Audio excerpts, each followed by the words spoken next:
Yes, well, bit of drama there with the Eurovision, and lots of to talk about, so I'm going to get straight into it.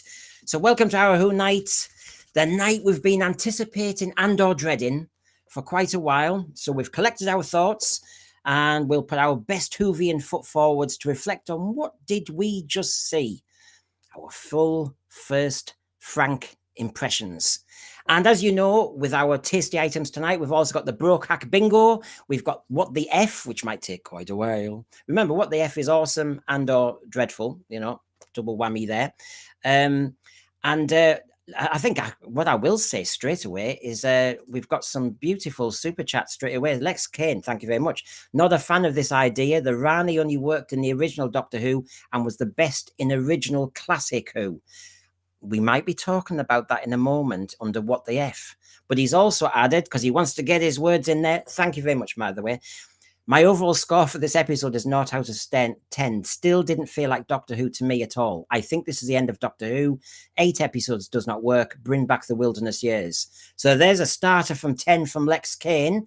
Thank you very much. We've got some more Who Pet celebrations to come. So I'll show you them in a moment.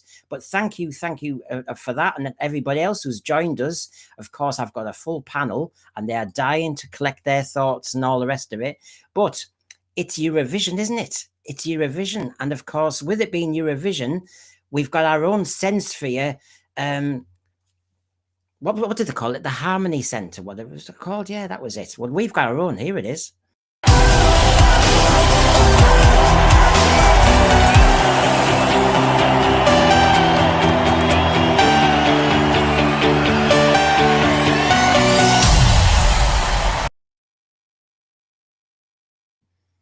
There you go. All those cheers were for you, Christian. There you go. I'm here. I'm ready to go. Yes, in the Senssphere. Oh, all those fans. Thank you, everybody. No, it's lots to talk about. So we've got Sonny as well. Me and Sonny will mention something in a minute, but good to see you, Sonny. Howdy, Brendan. And it is a special day indeed. There was 2 bi-generations tonight. Should we tell them? Well, I think people haven't noticed that we're twins. Oh, it's a 3-decade-long bi-generation, people. Happy birthday, Brendan. and happy birthday, Sonny. Oh, it is my birthday as well, yes. And we get to enjoy with some nice, tasty Doctor Who. Well, Brian sent this earlier, so happy birthday, Brendan. He didn't know it was yours then, so basically there's the Sea Devils. Hopefully you'll take that on board. And of course, now exterminate the candle and make a demand, son. There you go. Got a few nice tasty ones there. And Christian's in the mood. So there you go. We're in the mood for a party. So yes, I hope you have a good one, Sonny, and thanks for sharing it with us. And of course, Brian sent me that birthday card then. Hello, Brian. Hello, Brendan. Happy birthday. Happy birthday, Sonny. Christian. Yeah, just a normal day for Christian. It's just... Yeah, I think there's something wrong, Brendan. Can you hear me all right? What? Don't say there's anything wrong now. Oh, there's... There you go. Well, that's a hat. All the way from Quebec, Canada. Bonne fête, huh? Bonne fête. Yeah. Oh yeah. God. You see, we've got the... Happy birthday to you. Happy birthday to you. Happy birthday, Mr. President. And Sonny. Happy birthday to you. Well, there you go. You could argue that everybody's going to tune out now going, oh my God, it's worse than Eurovision is. Good to see you, Doug, as well. Good to see you. Good to be seen. Happy birthday, guys. It's a good day, at least in some respects, hey?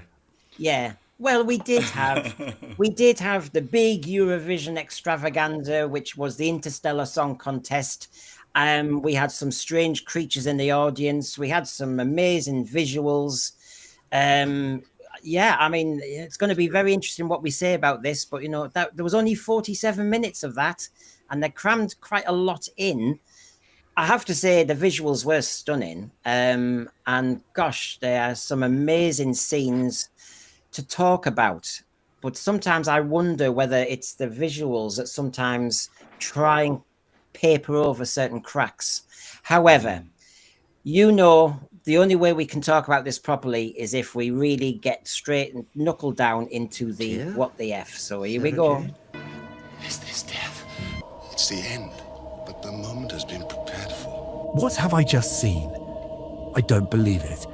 I cannot believe my eyes. Oh, no.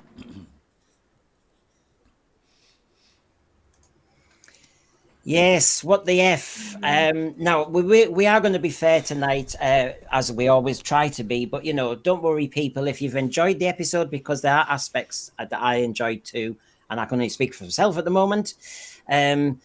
Just before I do start, John Yulden has joined us. He might be joining me midday tomorrow for the rating show, but surely I'm late. I was by generating. It's getting common, John. It's getting blooming common. Thank you very much, John, for that. Christian, what the F, as you know, with our people who watch, it can be something awesome, something dreadful, but it tends to be one or the other. What do you reckon? Let me give a positive. I liked some of the visuals that were very striking to me. There were some shots that worked, and so you could kind of tell where some of the money had gone. And I'm so used to being unimpressed. It was nice to have some of those moments. So let me start with something nice to say. Yeah. And Paul Holgate, for those of you who are abroad, What the Hell Just Happened is the British entry. that was the name of our song. So you might see a lot of that tonight. We're all going to go meta tonight, aren't we, Paul Holgate? So, Sonny, again, happy birthday to you. You're too young for this show. 30 years younger than me. It's not fair. So, just a younger version. There you go. We could be from the same family. Right. What the F? I'm gonna go with the scene of Gatwa trying to, or I guess torturing Kid because he's trying to intimidate him again. And this is Gatwa going on his villain arc, I guess. So I'm like, what the F? They're actually making him go on a character arc. Like he's progressing. It's not in a good way, but I think that's also intentional. And I got that from Dialects Lives Matter. So, and I'm kind of believing it. So what the F? I'm kind of impressed a little.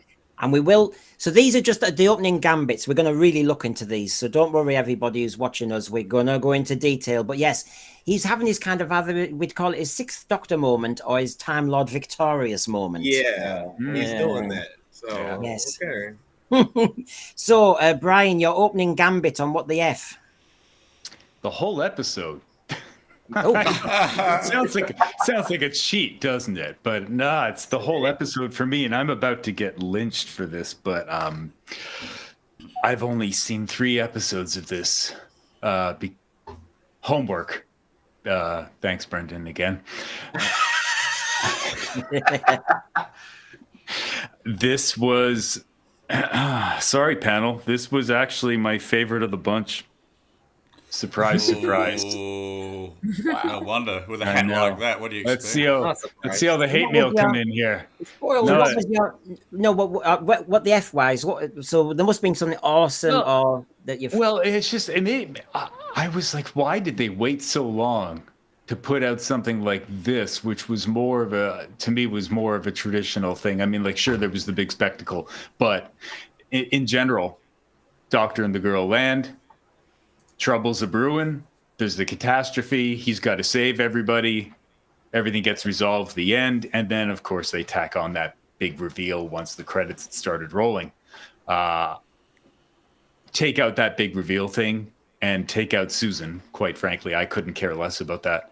But I just thought it followed a decent Doctor Who formula, and I'm not saying I like it per se. I'm just saying as far as the episodes that I've seen, I thought this one was the most enjoyable. I guess that's the best way. Enjoyable. You know, it didn't make me want to turn the set off. Okay. So, Doug, what the F? Okay. Well, there's 2 main ones. Susan, wasted I just really didn't care. Maybe it'll pay off in the finale. I don't know. And what's the deal with this Ryland guy? I mean, I know of him. Obviously, he's well known over in Britain. He couldn't even play a version of himself. So I don't know why the hell he's on telly. He's not an actor. He's a presenter. He's a I know, singer. but he's not even a good presenter. I mean, what's the deal with this guy? That was the big what the F. He's a fan of. The guy with the teeth. Yeah, he's a fan of popular culture. He was in our Britain's Got Talent years ago, or one of those pop star ones. He came. I was in Australia living at the time, but I think he came about 7th or something. He didn't win, but basically he was a character. You know, the TV always discovers a character. Yeah. Is it meant to be ironic? Is he meant to be bad, or is that just? Okay. No, I think the jokes about his teeth. He's decent enough to slag himself off. So he's modest. But but they were saying on Unleashed, you know, we're getting all these stars, and I'm thinking, well, you're not getting Helen Mirren, are you? You're getting people from reality TV. That's what you're getting. Yeah, I guess my what the F was what they've done again and again and again. It's trying to be meta. This is going to date so badly in 5 years, let alone 20. But we can talk about that later. Well, Doctor Who fan says he's gay. That's why he was in the show. And there may be an element in the what the F later when you go, oh my God. I mean, is it because it was the Eurovision kind of parody episode that we could go even more camp? So let's get into it. Right. So our first one on the cab on the ranks is, and it is my what the F. This was the rumor. This was the leak. And we were told, I mean, there was Juno Dawson actually released this just yesterday saying, oh God, there will be mega spoilers. Be a babe and keep them to yourself after it's been on the TV. Exhibit restraint and stay offline if you don't want, anything ruined. But that's been the curse all season. And I have to say, these leaks are proven to be very correct. And so they can talk about, we had a closed set when Carol Ann Ford was there, and we all knew Susan was coming back. We knew the Rani was coming back. We knew there was going to be a bi-generation. And I think one of the most disgusting what the F things is, behind the scenes crew, something's going on because it's getting spoiled. I mean, I'll gladly talk about the climax and all the rest of it later, but it surely has been devalued by all the tittle-tattle, because the only thing that was incorrect about this leak here was it just said at the end, the Rani babbles about Omega. Well, she didn't. That's the only thing that was incorrect. The rest was right. So I don't know what you think, lads, but I'm actually sick of these leaks. And I'm also sick of the idiots who go online and after 2 seconds at 8:02 in the morning go, oh, it's the Rani, oh, it's this, and then they show a photograph and ruin it for the whole world. I mean, does it give them a little kick? I think it does. I think it does. I think, this is only a theory. Maybe there are a lot of disgruntled people working behind the scenes at Doctor Who, and it's kind of their FU moment to the series, because these leaks are obviously coming from someone credible, because so far every single one's come true to the letter. So, it's not been much fun. What's amazing, Doug, is the ones who actually are leaking today are all the ones who are saying how much they love the series. And I'm thinking, but why don't they shut up then? Just let everybody get out of bed, have breakfast, have family life. Have you heard of that, some of these geeks? There is a family and people have to do family stuff. It's Saturday. And instead of thinking, you get up, don't feed your kids, don't feed your grandkids, don't wash. You have to watch Doctor Who or the day's wrecked. I mean, who lives like that? Oh, yeah, me. Sorry. There you go. Yeah, you do. I do. I hope you wash, though, Brendan. I had Peter Capaldi's last season ruined for me, not by stupid leaks like this floating around on YouTube, but on the news. Literally, I was avoiding them like the plague, and then the day before Capaldi's first episode, it said John Sim returns as the Master literally the news. The BBC, I guess the BBC put it out because somebody was going to leak it, so they figured we'll beat him to the punch, and that really ticked me off. I'm thinking that the part of the rationalization for some of these leaks is they want to somehow excite the audience base. Oh, people don't seem to like what they are seeing. I know I'm going to spill this tidbit of information. Maybe it will excite viewers to talk about it and want to see it because of what's being promised in the story, without stopping to consider you're actually spoiling, for those who do not want to be spoiled, the entire experience. All So it has the 1.5 million of opposite them. Yeah. I'll see for the BBC because I wasn't expecting the story to be good. So the story being spoiled, it was really obvious in retrospect, and like I was on that trail anyway. What really spoiled this episode in particular for me was the promotional pictures, and all of that was like set up in the first 3-ish minutes, but I don't know, it took the spectacle out of it because I already knew what I was about to see, you know. I'm amazed. Yeah, well, yeah. I do think they've got to sort this out. I mean, we are not trying to kill the show. I want to praise it and I want to enjoy it. It would have been quite amazing if I tuned in tonight and gone, oh my God, look how expensive that looks. Look how vast it looks. Instead of, I've seen it. And therefore, you needed to ramp it up even more. As Paul Clark says here, none of this sounds like Doctor Who to him. The program's been hijacked. Or David Harding in Toronto, more by generation. Wasn't it supposed to be an extremely rare event? It was supposed to be a mythology, a myth. And now we've had 2 in a row with the same Tinkerbell fairy dust. Can't stand it. That's where it's been hijacked. You have to regenerate the way RTD wants you to. And I don't like that. Don't like that at all. Right. Well, we'll get on with the. I just wanted to have a little rant about that because, oh, yes. And I'm somebody in the thread and I've just seen where they are. And I'm sorry, I've missed them out now. But they're sick of that Vindicator. That Vindicator that he just runs out, sticks down. It's like a mini little pylon. And then he throws it into the TARDIS console as well. I mean, it looks a bit cheap and nasty. That's the entire Ronnie plot. That's her whole scheme. You can't be mad at that. It's the whole plot of the show. And you could argue the key to time. That was a nice bit of perspex, wasn't it? But yeah, I kind of didn't like the key to time, but I didn't finish it. Well, he's the next what the F. We're gonna have to start here, lads. The bi-generation itself. Yeah. Oh gosh, I've got so much to say. Christian. Why didn't they have yeah. I wanted to see a push. I wasn't happy to see this. I think it's become cliche. It's now trite, from fairy dust to the actual bi-generation to the submissive nature of Mrs. Flood to the Ronnie after the fact. I was just not pleased with it. As a matter of fact, it bothered me seeing the Ronnie return because, in my estimation, the classic characters have been so poorly utilized in New Who, and they misserve their original purpose, that it spoils the character for me. Doesn't mean I can't have some kind of creative lobotomy and throw out everything post 2011 in order to try and get back to what the show should have been. But the reality is, this bothers me. It does not feel like it's genuine. It's a gimmick.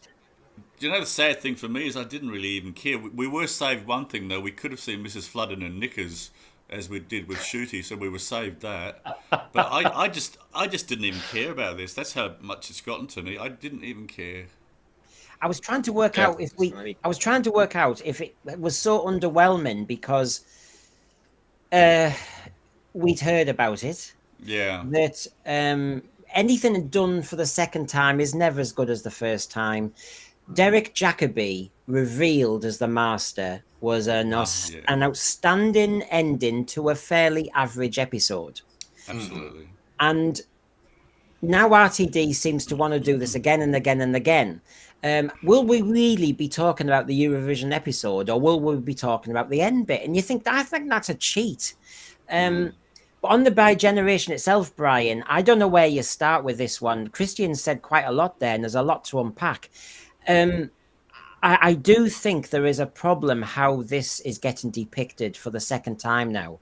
I think on a race angle. I think on a demeaning angle for the actor who has to be second rate. I think it's devaluing regeneration in the program and cheapening it. It's a gimmick. It's becoming a. Oh yeah, I agree. No, Christian hit the nail right on the head with that. This, like the thread had said that they had said that bi-generation was supposed to be rare or a myth or something, and all of a sudden it happens twice within a couple of years, which is just ridiculous. I actually expected or would have preferred that the fob watch came out. Yeah. But unfortunately, they would have had to have written a way to do that, and I hadn't seen any indication of it. So the online rumors of bi-generation looked like that was what was coming, and it did. And it was just as stupid as the first one. Yeah. Minus the mallet. Yeah. Well, Big sorry. letdown. Well, sorry, side quest nerd. I know we were talking just before we came on about how we're feeling overall. Sorry about you. I know you're not sticking around because it gets people in a bad mood, but that's I know. So, Sonny, the bi-generation. I can't believe how negative y'all are on the bi-generation because it's in its own canon. We already know we're in the fantasy timeline since the era started, right? It's its own canon and it's consistent. How did they bi-generate? The Delta energy. He Delta beamed them, and then the Delta bomb regenerated her. So it's the Delta energy that causes bi-generation, people. You see, you gotta get on it, man. Okay. It makes perfect sense. It has nothing to do with Classic Who. It's not connected to that. Yes, the Ronnie's a classic character, but she's a Time Lord. She regenerated and she's back. Whatever. How many of you were? Oh, sorry, Brendan. Is it progressive that in these times that maybe it's just timing? It is just timing that programs are wanting to update certain things on their DEI, but that the white character is replaced each time. Now, I've got no problem with people of color, of course, but on top of that, the white character is demeaned. So the 14th Doctor's weak and pathetic and needs rehab. And oh my God, the way Mrs. Flood is made to behave as the secondary Rani, like Christian said, I have major problems with that. Yeah, 100%. It's actually racist against white people, and it makes for bad stories. But at least the story's consistent and it is explained, which I wasn't expecting from it. So I gave it 1 point. Okay. That's 1 point more than 0. More points than I thought I was going to give it. So we're up. There you go. Yeah, I mean, Christian, you mentioned the Mrs. Flood being demeaned, etc. Yeah, that bothers me. I know that it is part of the almost the CRT mindset and the need for some kind of cultural reparations as a consequence. So we're just flipping the table, and it's just the natural way we're going to do things now. But it sets a bad precedent.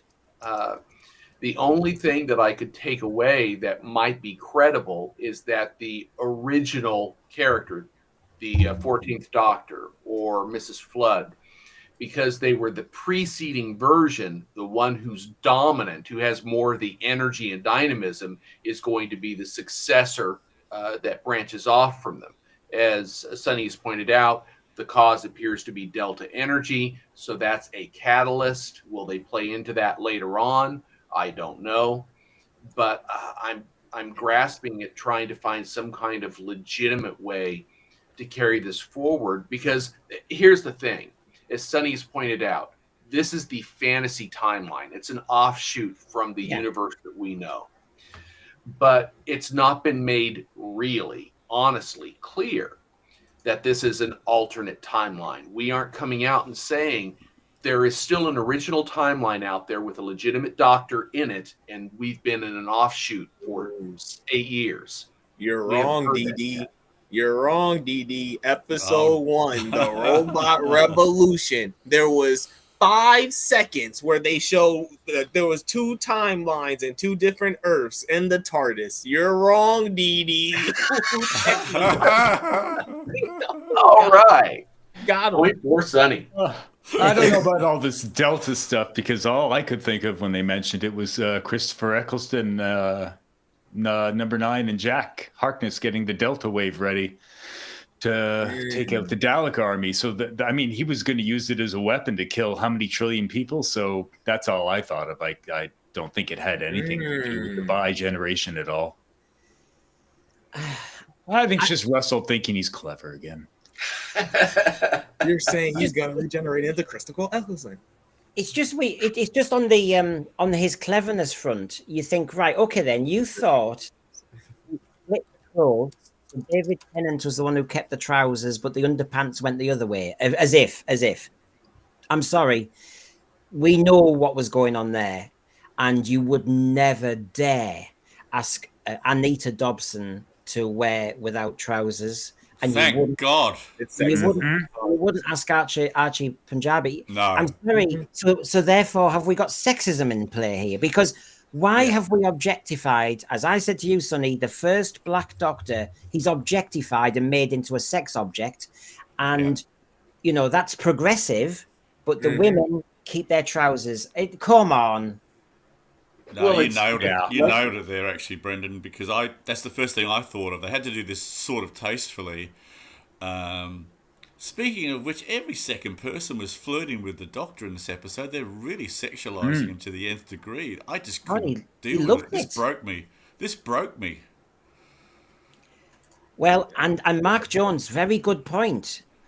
Because in the Unleashed before, with the giggle, RTD speculated that with every bi-generation, that means the other Doctor continues. So does the bi-generation mean that Doctors 3, 4, 5, 6, 7, 10, 11, 12 all walked away in the nude as their bi-twins were wearing their costumes? Yeah. I know, I can't. It's turned into cosplay.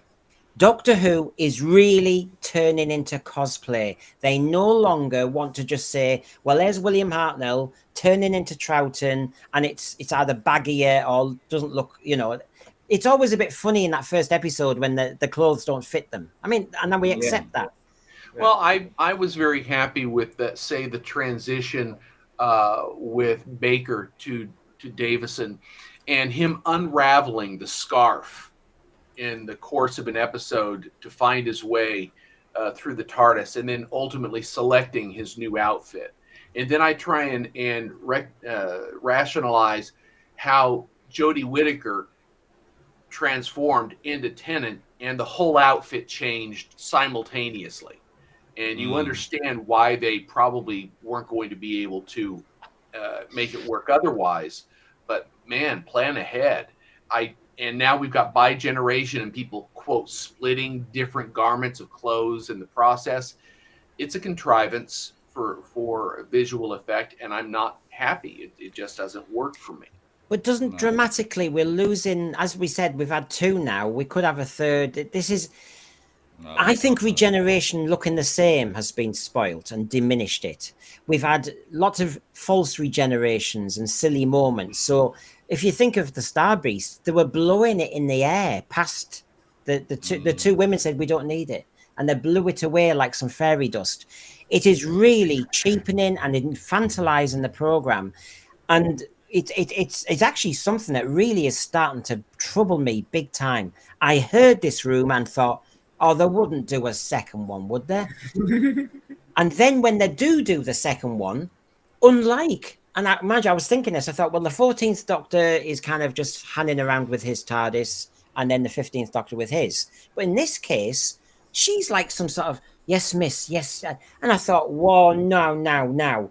Why the hell does the new Rani decide that she is the one? Sorry, you're not, love. There was a woman in the 80s who had the role and was the one. Stop the crap.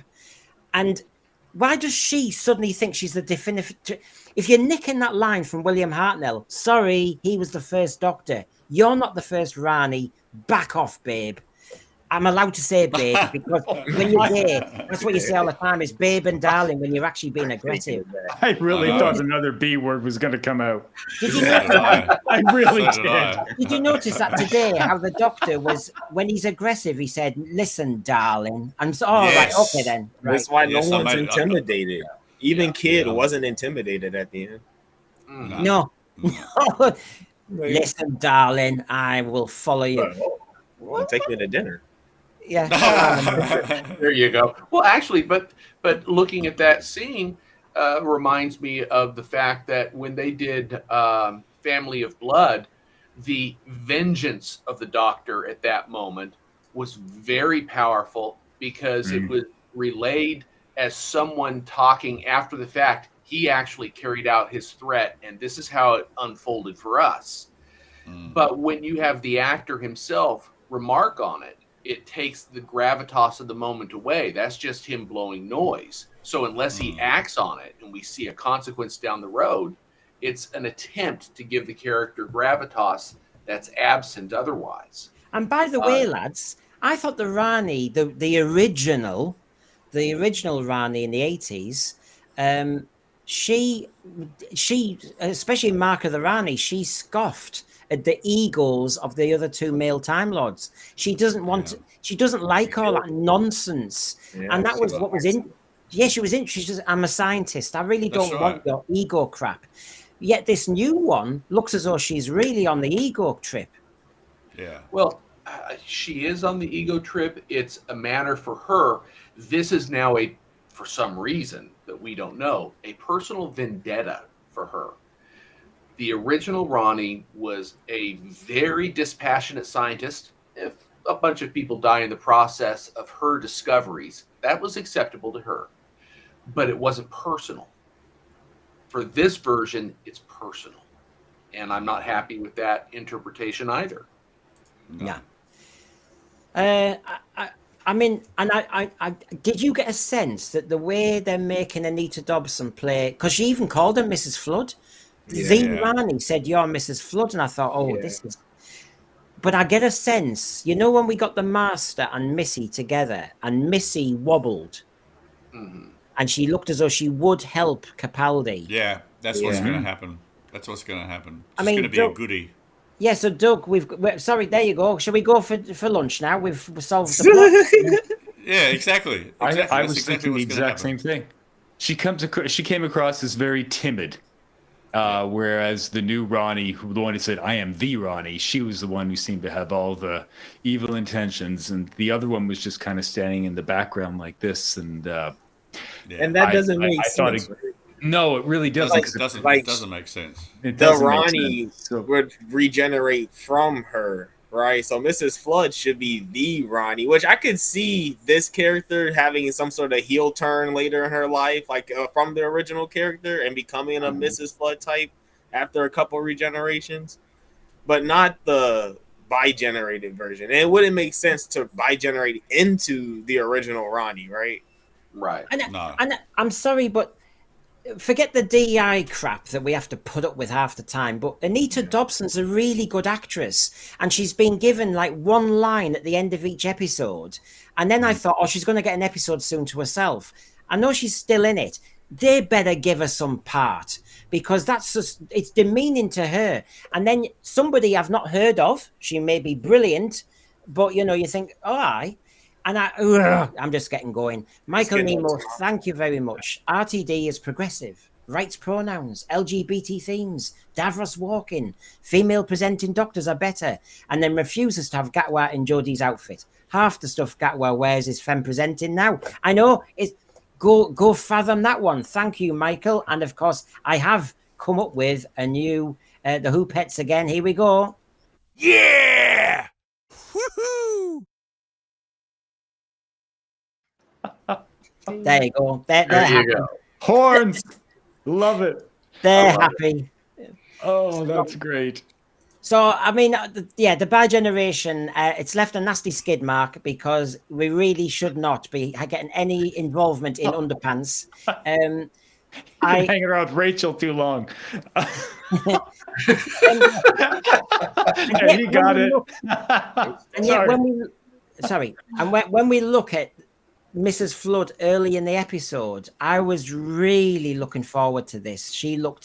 This looked great. She's spying on him. She's got all the Bond equipment. Mm-hmm. I was really looking forward to Anita Dobson let rip. And I'm disappointed. I'm really disappointed that they've done this and given the spiky part of the role to somebody I've never heard of. And I just think, what the hell are you doing? Absolutely furious, Sam. I had to check her up on IMDb only to find out that she was in that series. What was it, Hijacked? With I can't remember his name, and I always mispronounce it. He was the God, I could say the. Can I say the? I'm not going to say it. No. Anyhow, you know what I'm all thinking. All right, you Christian, you know what I'm thinking. Yeah. No, we don't. Yeah. No, we don't. Oh. Feels terrible because it's so easy to say he was the black guy on The Office who says, I'm aware of the effect I have on women. Idris Elba. I can't remember. Idris Elba. Yeah. Thank you. I pronounced his name right. It's so much easier when you can't remember it. You just say that. But at any rate, she was in that show Hijacked for 6 episodes. She has done quite a bit. She has done quite. I'm quite aware of her. She's a good actor. But I didn't recognize it. No. It's just it's lethal for time lady, freezing her brain. And this is what got me. I thought the Rani isn't bothered about ego. She's not bothered about legacy. It's all this about famous last words. No, that's the male doctors. That's basically what's happened before. And then this bit here. Our name is the Rani.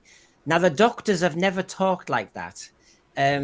Although she became a Rani while I'm the Rani. And, when the 15th Doctor was kind of born and regenerated, he just said, I'm the sorted one, you're the rehab one. Yeah. What is this? What is this nonsense, this psycho crap that we're getting? It's supposed to show the Doctor's good and the Rani's bad. See how evil she looks? She looked really evil in that last scene. Yep. She's bad. Like she was a decent actress. I wish they both had actual roles in this episode. Like she should have been able to avoid that gravity field. And then we would have a real Mavity field. It's a gravity field. I hear it's you. It's a Mavity field. Come on. Not get in with the program. Get with the program. It's Mavity. This is what she's going to look like next week. So I don't know what I don't know. Are we going into a rock band or something? I mean, I don't. It looks like a throwback to Kate when she stepped onto the TARDIS for the Time in the Rani. Does. She was all in black. Yeah, the Rani was in the red in Time in the Rani, wasn't she? She was in the red then. It is a bit of a mixture, but we now know who the Holy Trinity is. There they are, Holy Trinity, all together. Yay! The Pioneers and they recruited Conrad. Yeah, makes sense. Yeah.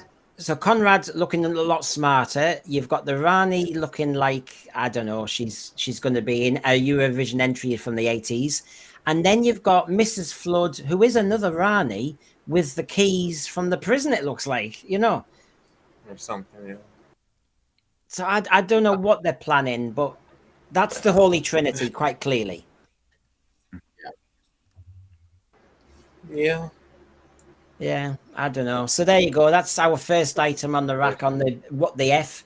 I wonder if this one will also kind of resonate with you all. I mean, yes, it was not like that. Not at all. I wish. Susan, she's back. Oh, God. Now,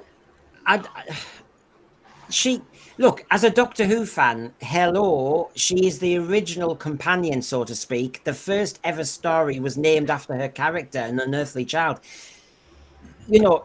There's only one game in town, and I'm going to say it now as a what the F, everybody, which is if you're going to bring back the original person from 63, you're not going to overshadow and eclipse her episode with a whole load of other crud, are you?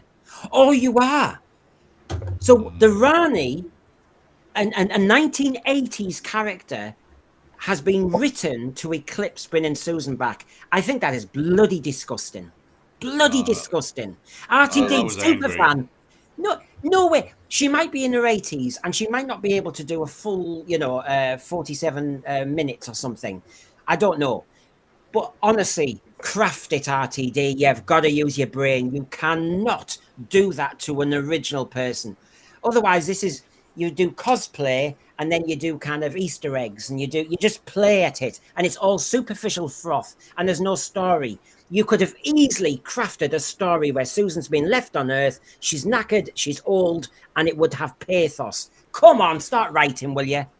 They could. If you remember the Three Doctors, in the Three Doctors, although Hartnell himself did not have a huge active role, there was a specific reason for it, and it was his health. But they actually used his frailty to their advantage in terms of how they structured the episode, so that Pertwee and Troughton could actually play off of each other very effectively.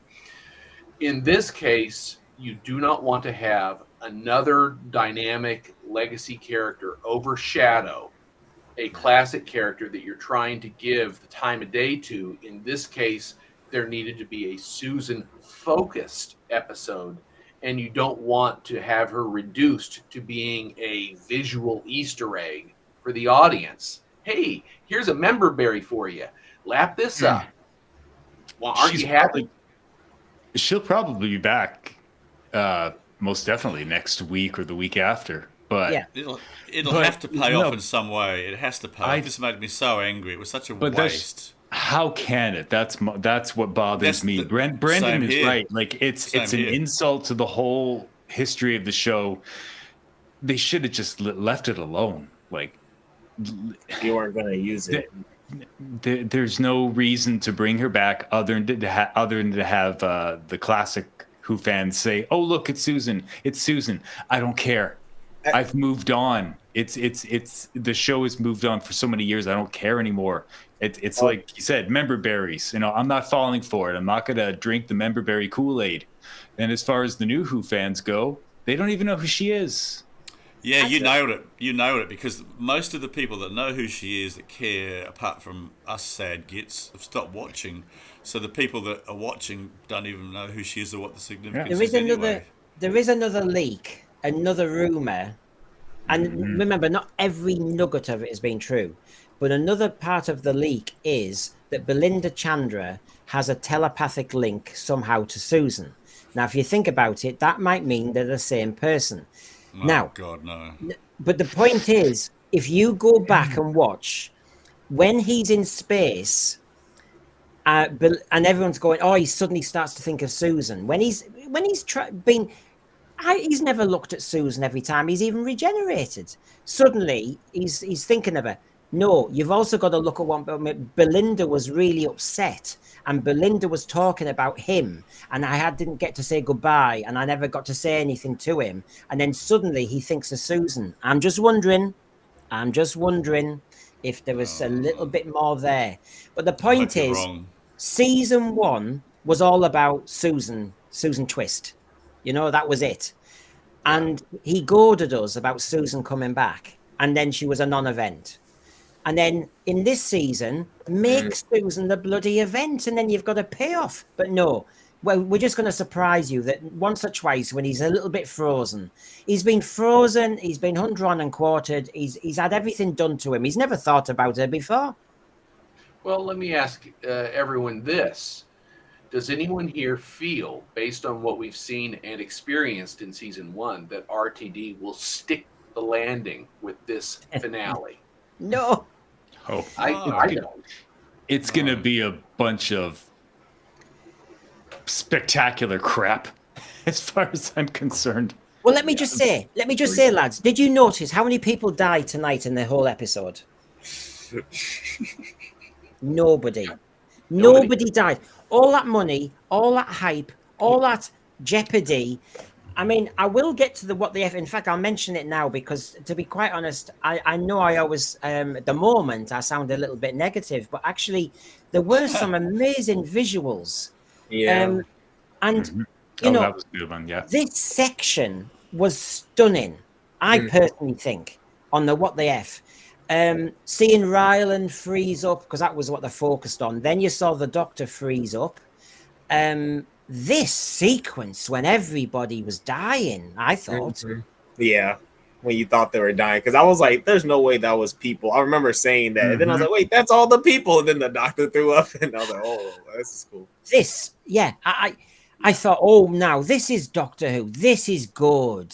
This is death on a massive scale that we've never seen before, and it was done quietly, and then just to bring it to life, you also had, for example, there. Look, she got upset where she watched all the debris and that going past, and that is a huge mess. I'm sorry, Brendan. I'm sorry. Everybody's freezing out there, and yet that drink is just floating through space. And I'm like, so when does that freeze? And it doesn't. It's a slush puppy. It's a slush puppy. Oh, of course, yeah. It's supposed to be cold. Yeah. They were very inconsistent, I found, in that episode when it came to like being up there. Like everybody was freezing, but the drink didn't. Was there air up there? Because people were talking, and I'm like, I thought this was outer space. You can't talk in space. Well, remember, because Juno Dawson's written about everything, you could have had flying poo. So thank God it wasn't. Well, that's what you need, sci-fi writers to make this stuff. Yeah. Isaac Asimov, he'd be going, what the hell? But yes, just for balance, everybody, I thought the visuals and that section, I really did enjoy. Because I just thought, real jeopardy, how the hell they're going to get out of this? And well, it had me too. You wanted him to impress you, right, Brendan? I was like, should he impress me? And then he just did not impress me. And then he was bragging about it too. He got lucky, basically. Yeah. When he got back to Earth and he was saying it's because I'm a genius, and I'm going right. But he basically just got lucky. He was like, I wrote it. You pressed the button. If he built something while he was out there, I'd have been like, okay, that was something cool. But no, it was okay. Yeah. When he yelled, that took me all out of it because I was like, okay, you just broke the whole suspension. And then it was I honestly thought this is going to be an amazing build up to the last two episodes, that the Doctor is taken away somewhere else, and he's separated from Belinda, but we all know he lives. And I thought this would be amazing. And to then suddenly, yes, I know they were echoing Four to Doomsday, so as a classic fan, I have to go, yeah, you did the same trick, really. Instead of a cricket ball, it was a confetti one. So if I accepted one, so I accept the other. But this was high camp. And he even said, this is camp. And I'm thinking, oh, for goodness sake. Well, with a confetti gun, yeah. Is this BBC policy now? Like that you can't have death portrayed like this? Maybe it is. Well, no jeopardy. You can get shot with a ray gun, but you can't have a bunch of people freeze to death in space. Well, they did it in Capaldi's era, and it was terrifying. It was a great episode. No, I tell you what, Brian, what I'm thinking about is how big a deal it was for Eccleston to save everybody in that one episode from his season. And it was a big deal because he was so used to people around him, biting the big one. They made a point of it. And now everyone survives almost every time. It's flipped around the other way. It's a joke.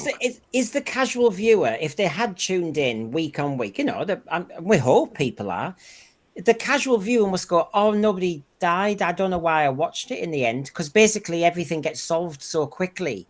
And I've got my timings tonight. I will show everybody my breakdown of the episode, because I find that the formula is getting to be extremely samey at the moment, and it's becoming I think a major problem, because a normal viewer, if they're tuning in week by week, will go, well, any minute now they'll increase the speed of the music, and then suddenly he'll do a quick hop and dance, and then he'll press a few buttons, throw a lead over his shoulder, and wham bam, thank you ma'am, and that'll be it. And it's boring, that.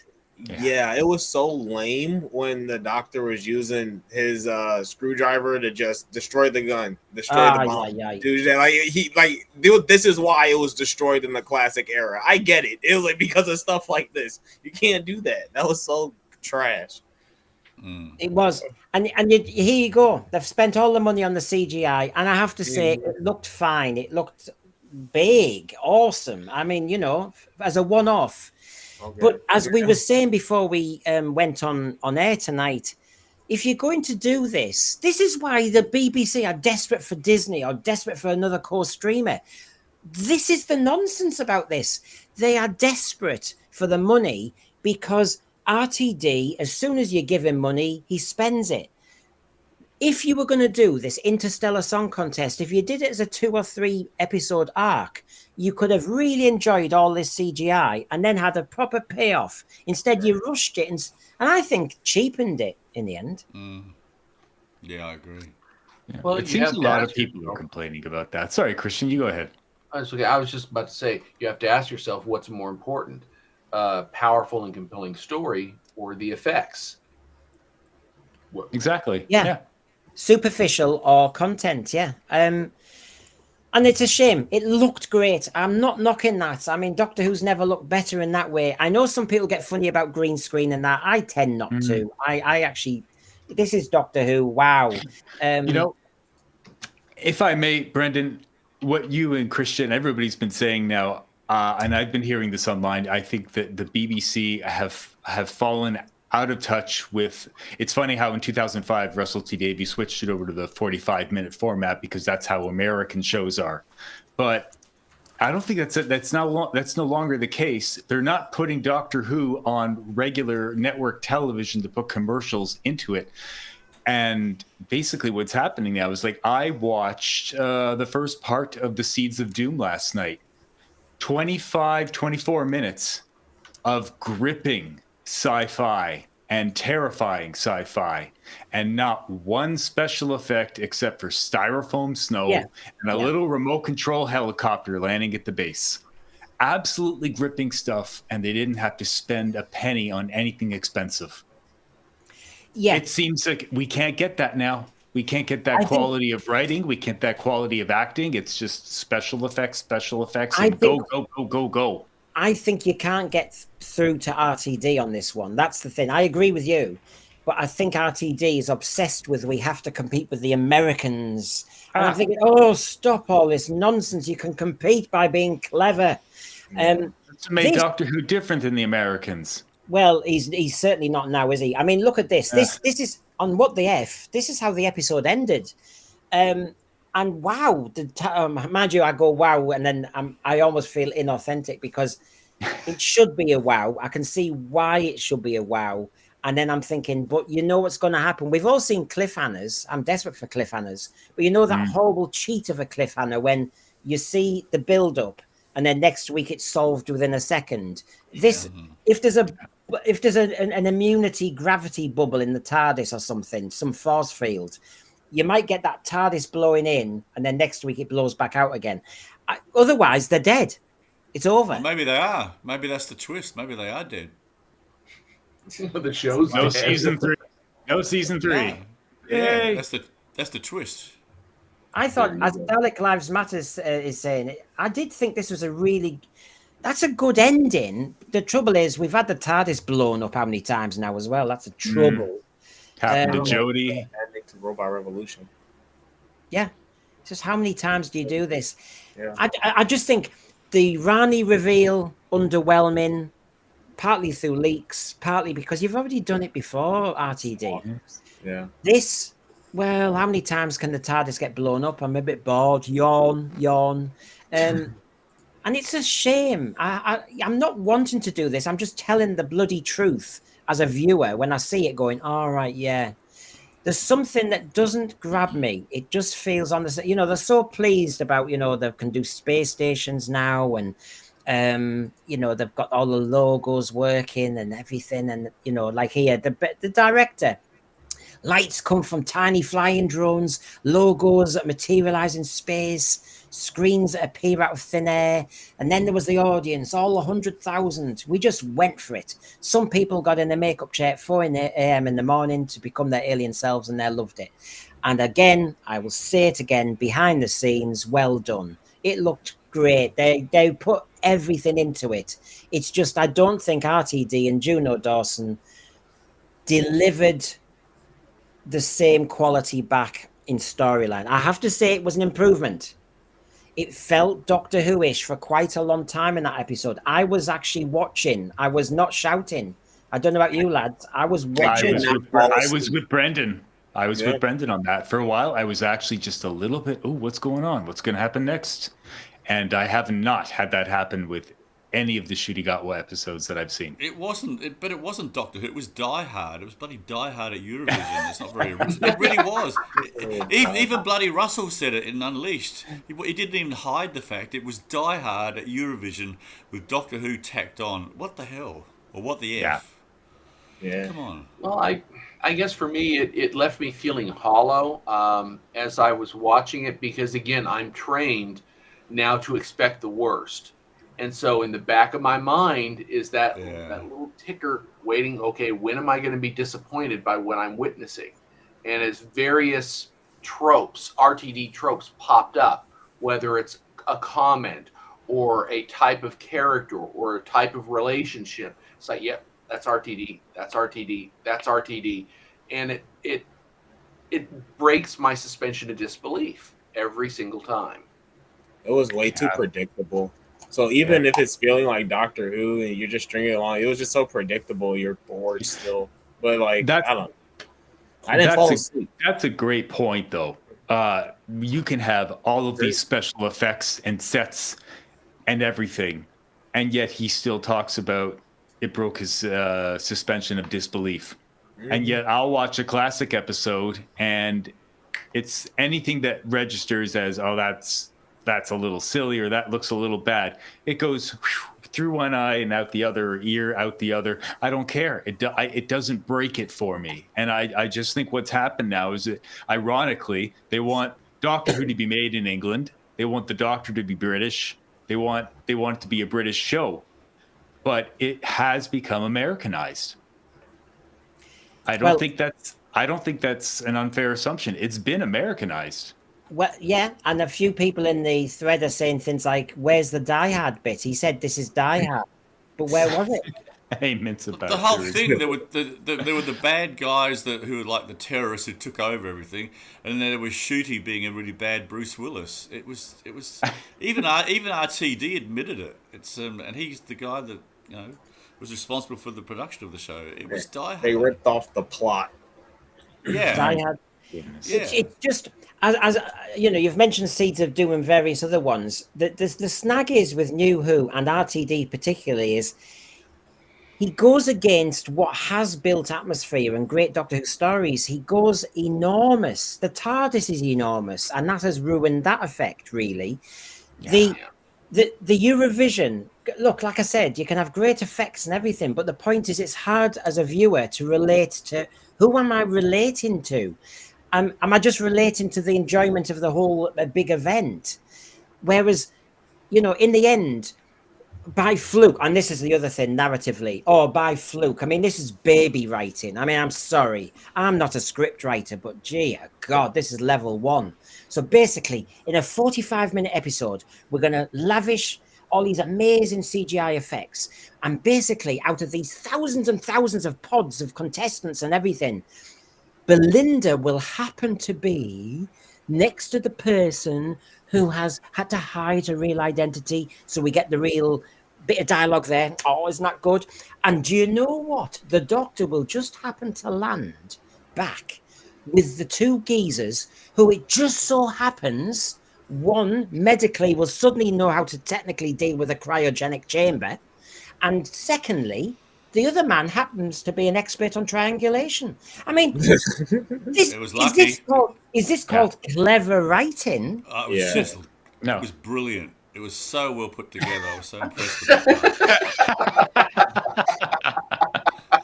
I mean, Genius. Don't ever change, Doug. Don't ever change. You see, this is what I mean, because we feel so. I feel so average when I see such cleveness and genius in operation. What was real crap about it was they had skills that the Doctor should have. Like, these are skills he should be doing, and he should just be doing them, so we can build his character. But instead, he's torturing people. Well, just so you can Yes, be yes. reminded, this is the episode broken down into 2 pages here. So I can just show people because, in essence, the pre-credits bit, we saw a lot of that in the trailer. Anyway, and I tried to do it 5-minute blocks, and then I was adding bits very since. I mean, in white, I've put the doctor told the two guys for hugging, wrong time, wrong place. We've got things to sort out. Later on, he hugged Belinda twice. So you're thinking, you're so inconsistent. You're right, know it all. But basically, you had phase 1 with the Hellion, the terrorists. You had the monsters revealing that because you've called me a monster. I've fulfilled that racial expectation. The doctor collapses in space, and then the nurse revives him. We're 15 minutes in. They're in the museum, and then we got the Brighton Pride mention. Susan's flashback, 21 minutes in. The doctor's harsh speech. But, you just get to see it there. But I timed this, lads. When we get to the end of the episode, here we go. I just think this is ridiculous. This is when the formula goes crazy. So I'm kind of with it up to the early 30 minutes. The doctor saying he's got ice in his heart, and then the tractor beam. I'm starting to lose it a bit there, I must admit. But look at this, 33 minutes, 40 seconds, we got the making your mind up music when they wanted to edit together all the crazy reviving 100,000 people. And then 50 seconds later, the crowd's all assembled and they're all cheering again to get on with the spirit of the song contest. Really? 50 seconds to solve 100,000 people's lives? Well, narratively, that didn't work for me. I mean, I was of the mind that what you wanted to have was your arch villain kid getting ready to basically dispose not of the 3 trillion scattered around the galaxy, because when you get numbers that big, it's a statistic, it's hard to grasp.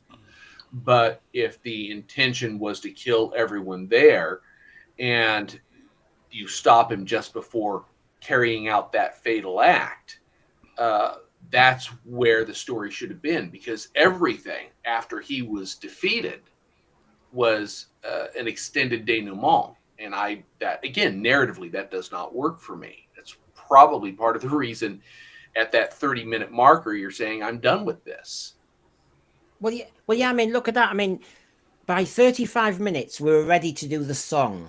And why did Rylan, who'd been frozen in space and then quickly revived, suddenly say, this is the song you must listen to? Oh, this was ridiculous. This was. I only watched this once. I could only bring myself to watch it once. But my take was, did the song just make everything better? Was love the answer? Did love save the world? Is this what it was all about? It was just so lame. Yes, that's what I was thinking earlier too. Not violence, not taking all those people hostage and then killing everyone. It was love. It was love, and we will have a sing-song. Yeah. Okay. We see, this was so lame.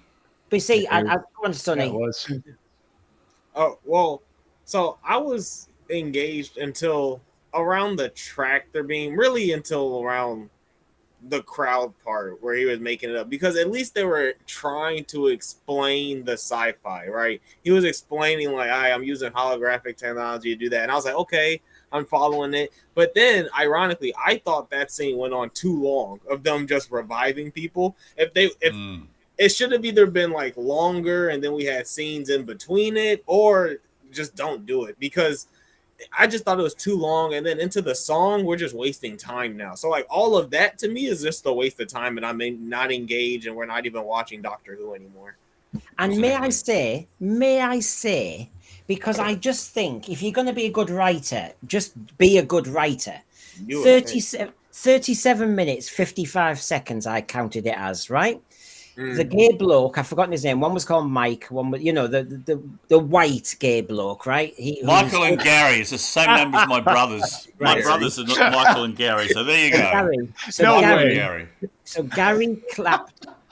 He clapped, right? Yeah. Now, if this was the most amazing song, and this was a song contest, this, unfortunately for RTD and Juno Dawson, I think revealed the whole farce of all those on Twitter who have "Be Kind to Yourself," their BLM badges and all that crap, because actually they're followers. Because one gay man clapped after a few seconds because they weren't impressed. Nope. And as soon as one did, they thought, oh, I think I should follow. In other words, how hollow and vacuous all these people are. The show was about being cosplay. It was about being frothy. It was not about integrity. And he is saying this is the essence of Doctor Who now. Exposed. Absolutely. Doctor Who exposed. He's right. Oh, I can't wait for the finale. Well, while we're thinking about that, we'll talk to the thread. Previous doctors, says Julie Coonan, previous doctors would want to know and try and understand the terrorists. Once again, what was not addressed. Well, we're going to get to the Ncuti disappearance from tonight. Apparently, thank you for telling us, Israel came second. Ooh, Israel came second, Austria won.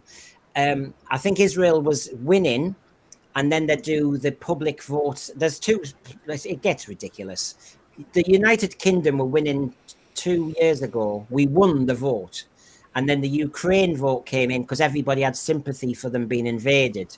And they all got 12 points. And we came second, which actually was the biggest con trick in history. But we all love it. We all love it because we all looked as though we were supporting a country being invaded.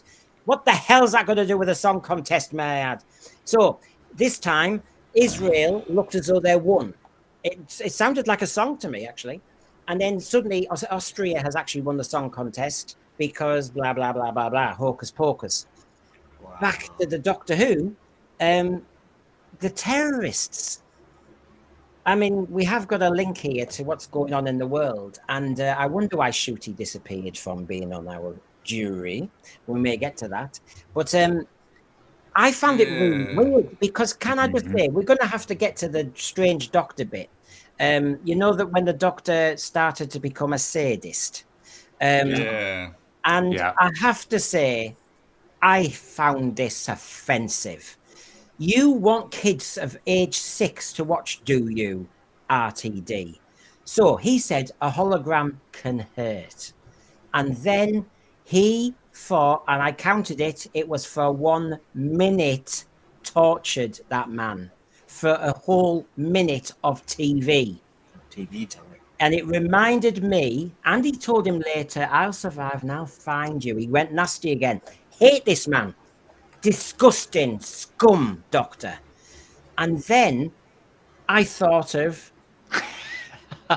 Phantom Menace. Return of the Jedi. Return of the Jedi. Yeah, because this is what was going on. You had the terrorist was Luke, and our doctor, our hero, was him. Yep. He's right.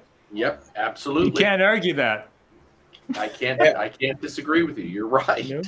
So it was mentioned in the song, maybe. This might be a Valeyard reference, and like this might be the arc where this is how RTD can save all of this, is the doctor becomes the Valeyard due to the bi-generation type stuff, and he's looking very villainous, especially with the you can't hug at the beginning type stuff. Like he was getting really evil in his evil speech, and now this, like, but that's not for kids. Like, it wouldn't be advertised towards kids. That's the only disconnect I'm having. Yeah. That's a really good point, though, Sonny, that, and someone else has mentioned it, something else I watched, that if you add up all the points during this series where he's shown moments of cruelty, if it's going to lead somewhere, I'm okay with it. But if it isn't, it's disgusting. The thing is, they didn't even address it. No. But it was just like, stop. Yeah. Sorry, Brendan. Yeah, no, it's all right. But what's disgusting is John Nathan Turner, Verity Lambert, Philip Hinchcliffe have all sat down and made careful editorial considerations over tiny things. But RTD sat in his office and thought, the doctor tortures a terrorist for a minute. Yeah, I think we can do that. What? I'm sorry. And I know what Doug's saying about there may be a payoff, let's bloody hope, with the Valiant or something. However, we all went mad about the Sixth Doctor strangling Perry for seconds. Yeah. Seconds. Yeah. Mm-hmm. Well, you look at it through this lens. Every time they try and make Gatwa emote, whether it's tears or sadistically torturing another person, it's an attempt to make some kind of action trigger an emotional response of the audience. Oh, look how heavily he's been impacted by the events he's just heard or has just experienced. If this was a buildup, so that over the course, really, of both seasons, we were seeing the darkness more and more frequently, and there was a payoff, okay, I can work with that. But I'm getting the impression from RTD that this was simply an attempt to galvanize an emotional response and show how heavily he was touched by the potential death of 3 trillion people, and thus has overreacted emotionally. Yeah. I don't know that this is going to pay off, and we're going to I be don't left think it will with the either. disgust of this scene. Well, okay. I'm with you. Well, If it pays off, I'm okay with it, but I don't think it will. I agree with you. Having disciplined so many kids in my office over fighting, bullying, and everything, Have you been torturing them? Do you torture your kids, Brendan? What I couldn't stand about this was that the message was completely skew with. So basically, the doctor said, as you said, Christian, I was triggered. He said the word triggered, hello, sick of that word with kids. I'm triggered by the thought of 3 trillion people dying, so I just tortured him. I went too far, probably. Sorry about that. Oh, probably. However, is that terrorist kid, allowed any sympathy story too? He's actually seen his planet, shafted by an organization, exploited. We had the sub story about his parents. We had a whole load there, but we have to have no sympathy for that. Just like we have to have no sympathy for Conrad Clark.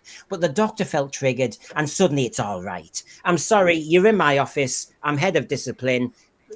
BS. No, you are not telling me you've been triggered and you can do what the hell you want to that kid over there. Meanwhile, that kid, I don't care about your sub story. You were naughty. You're expelled. How does that work? It doesn't work, Brendan, and I think you kind of nailed it. It's a 2-tier system. Kid was overreacting just because his world happened to be destroyed for material gain by another group of people. That's not acceptable, so we're gonna step on him. Gatwa is triggered because of the potential loss of life, and he has the right to torture another individual and threaten to come back and torture him some more because he was triggered. See, he was triggered. Obviously, Kid was not. I mean, 2-tier. Whether it's the pronoun debate, the gender debate, the race debate, or the debate about sadism, really, would you let your little kids watch Doctor Who now? No. Actually, Sonny made a very good observation that he just posted in the chat. Yeah, I didn't want to forget it. I just said I called it's evil because they casted a white kid, and I just know if he was black, there would be a heel turn, or they would solve the God problem like they did in Lux, right? But it's so obvious what they're doing, and I just call it all evil. But we know what they're doing, right? I mean, as Doug was saying, if there's a payoff or an intended payoff of the Valiant, or the Time Lord Victorious, can I say, Doug? It's been done before. I missed it. You got muffled there, Brendan. I missed all that. Sorry, mate. All right. No, it's There all right. you go. It's been done before. The Time Lord has Victorious has been done before. And Absolutely. the only thing I can think of is because we're hearing so many things about whether the Ncuti Gatwa doctor disappears and there's an open regeneration and all that stuff. He didn't seem too happy, obviously, at the end about how he'd been started to behave. So I wonder if this doctor almost does a kind of forced he forces a regeneration on himself at the end, and we just don't see what he turns into because he doesn't like what he's becoming. That's possible. That would make a lot of sense. Like I was the gonna rest say of us. this was a big missed opportunity for Belinda to actually have a moment because, like in the Waters of Mars, I don't like Donna, but at least Donna was there to scold the doctor and be like, "Bro, you're going too far." Belinda just gave him a hug. She didn't even say like that was a lie, right? Like no, nothing. Like Yeah. it was just another reason why I don't like Belinda. By the way, Yeah, and by the way, the point you're just making is quite right because Belinda also said, "Oh, when he gets angry, you don't want to get in his way." But the way she Yeah. said that was, "He's going to cause mayhem," and you're thinking, Yeah. "So is lads? I think I've got a phrase for it: toxic masculinity." Oh. There it is. It's There bad. it is, absolutely. And Mic I guess drop. the mic drop. What I'm thinking about when I think of Belinda, though, is has she witnessed the doctor have one of these explosive moments previously where she actually witnessed the consequences of him being made angry? And I'm racking my brain. Have we, in the last 6 episodes, seen him be that explosively dangerous with another No. individual? Even in this episode, even though what he did was cruel and torture, I don't think it was played very well. He didn't seem that threatening to me. So no, we haven't. I was a little look overall up to the 30-minute mark. I was in, and I was watching it, Wow. and they got on with the action faster at last. You know, why haven't they done that every bloody week? We were in Lagos doing a bloody a supermarket sweep. We were shopping. Get on with it. And get on with the action. And that waffle in the TARDIS about, nobody likes me in my body now. Just get on with the bloody story and we'll make our own mind up. Here, we were getting on with it. I mean, phase 1 had happened before 10 minutes was up. It was brilliant. What did you... The trouble is, I got triggered, of course I would, by kids saying, "Oh, you call me a monster. People always think I'm a monster, so I start acting like a monster." In other words, I was thinking, "Oh, right, okay, you have to be careful of stereotypes." Oh, you're thinking, "Oh, God, this is so clunky." He's got that bad teenage mustache going. Yeah. I was trying not to laugh every time I saw him. He's supposed to be the big villain, but that stupid mustache. That's Just like stupid mustache. I mean, To be Milhouse fair- has a better mustache than this guy. To be fair, when you put him up against Gatwa, they look pretty even. Yeah. Yeah, this is a good that's fight. actually, You're that's right. actually very You're like, true. this is a good fight. Yeah. You know, can I say something? I've been, I don't participate in the thread. I can't do that. But I have been watching the comments coming up on screen and listening to all of you as well. I've heard names like, Omega. We're already talking about the Ronnie, the Valyard, By Generation, et cetera, et cetera, et cetera. Now, 20 years ago, I had a girlfriend, and her sister and her wrote fanfic, and they did it for that House, the show House MD, with Hugh Laurie. And I didn't realize what fanfic was. And basically, my girlfriend had written the stories, but when it got to the dirty parts, she would hand it over to her sister, and she would finish the story off. She said, she just didn't feel comfortable writing it. I don't know what it was. But my point is this. I know actually that RTD has become a 100% fanfic writer. That's what he's doing now. He's a fanboy, and Absolutely. who got control of his show, and he can do whatever he wants with it now. Exactly. I think that's a polite way of saying it's getting lazy, because the thing about fan fiction is you rely on other people's work and ideas. And instead of inventing your own concept, your own villain that stands on their own, you think, I'm going to bring Omega back. I'm going to bring the Valyard back. It's pure laziness. Yeah. And I mean, as you were talking, you can see from behind the scenes, maybe we were lucky with the horns we got because of those. It looks as though they're having some dodgy party. What the hell? It's like a boys' club. yeah. They're just hanging out. God, I really want to say something, but I'll get you taken off the air, so I won't say. Don't you dare on my birthday. Well, hey, bro, let's all watch The Wicker Man tonight. So Man. I could just imagine RTD sitting in the corner, just say being happy with himself. well, Yeah, a lot of good ideas. Does it rhyme with tanker? no, Yes, it hold does. on. Yes, it Brian, does. All right. Brian, come on. Right. They look so smug in these images that they can have. Can we have one with them seeing the viewing figures coming in? John, we'll discuss that at midday tomorrow, right? Now, remember, Christian, we had Cora.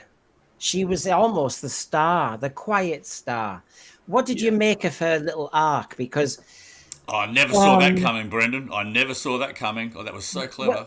well, I didn't. Well, it was hiding. It was hiding in her hair, wasn't it? Yeah, that was so genius. But go on, Christian. I could see it coming very early on. The moment she's quiet and sympathetic, I said, okay, she's a part of that group. The hair gave it away for me. I mean, she clearly had big hair for a reason, didn't she? It was so obvious. Yeah. But it just doesn't work. You want the setup to work, but you don't want it to be like a dead giveaway. And in this case, it felt like a dead giveaway the way it was written. Well, I only did. It was only a few days ago. I did the Target nostalgia chat with Michael Herbert and John Daly, and Michael Herbert. Very good it was, mate. It was. And fantastic. We were talking about Malcolm Hulk and Colony in Space, Doomsday Weapon, and Michael wrote to me tonight and he said, after watching tonight's episode, he said, "Why didn't they just do Colony in Space? Because it did it better. They did it better. Because this is exploitation." But I get the message. I mean, I cannot help but avoid the message because she said it in full sentences. I have been plundered and exploited. And look, I have had to hide myself. I've been in the closet for years. Look at this. And I'm thinking, God, I mean, if only I'd done that when I was 16, it would have been a lot easier. Honestly, just done a speech. Honestly, it's too clunky. It's too babyish. It's too infantilized. And of course, was I getting a subtle metaphor for the trans debate? Yeah. Oh, it was very subtle. It almost missed me. It was so subtle. Camera is subtle. But seriously, did you think we were hitting metaphorically the trans debate? And the snag there is parents again will be going, well, we've got the CAS report in England and it said nobody under 16 should be, medically being treated in any way. And there we've got RTD and Juno Dawson with a message that's adult. But this is also for kids, this show. And, I felt sorry for her. It was a good little moment. I don't mind that. The dialogue worked. I had sympathy for her because nobody wants anybody who has to hide themselves, has to self-mutilate and all the rest of it. All that I get. But the message has to be done carefully because when you're dealing with kids, there's also choice, dysmorphia, blah, blah, blah. Yeah. But I did sense we were tiptoeing into the trans debate again. It was done with a sympathy, but I just think it was again too clunky. Show, not tell. Just let us like her. That's it. For me, one of the things that bothered me is that really there was no nuance to her character.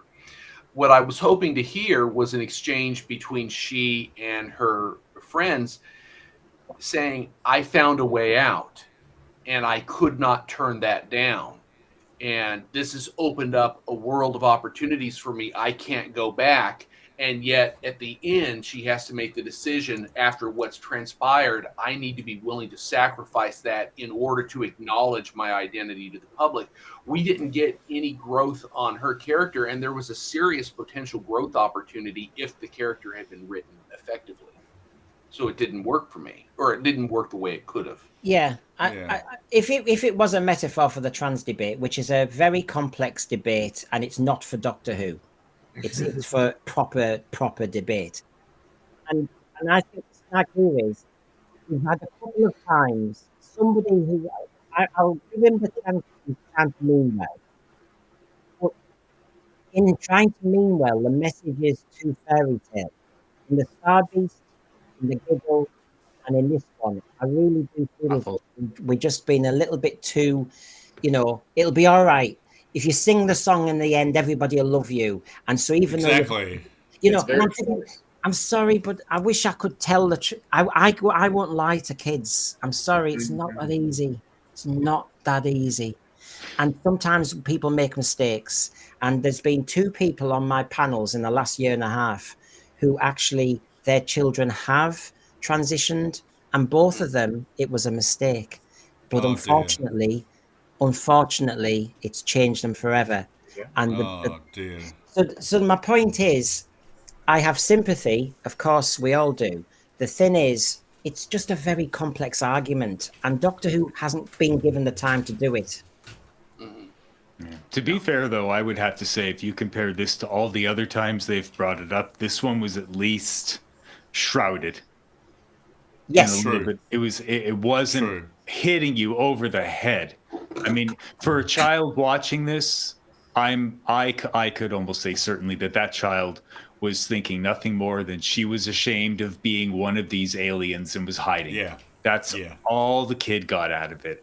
I think that's like how they approached Doctor Who in the 70s, where they had the bits for the kids and the bits for the adults, sort of thing. Yeah. And I think that's what I think they did it better here. Whether they should be doing it at all.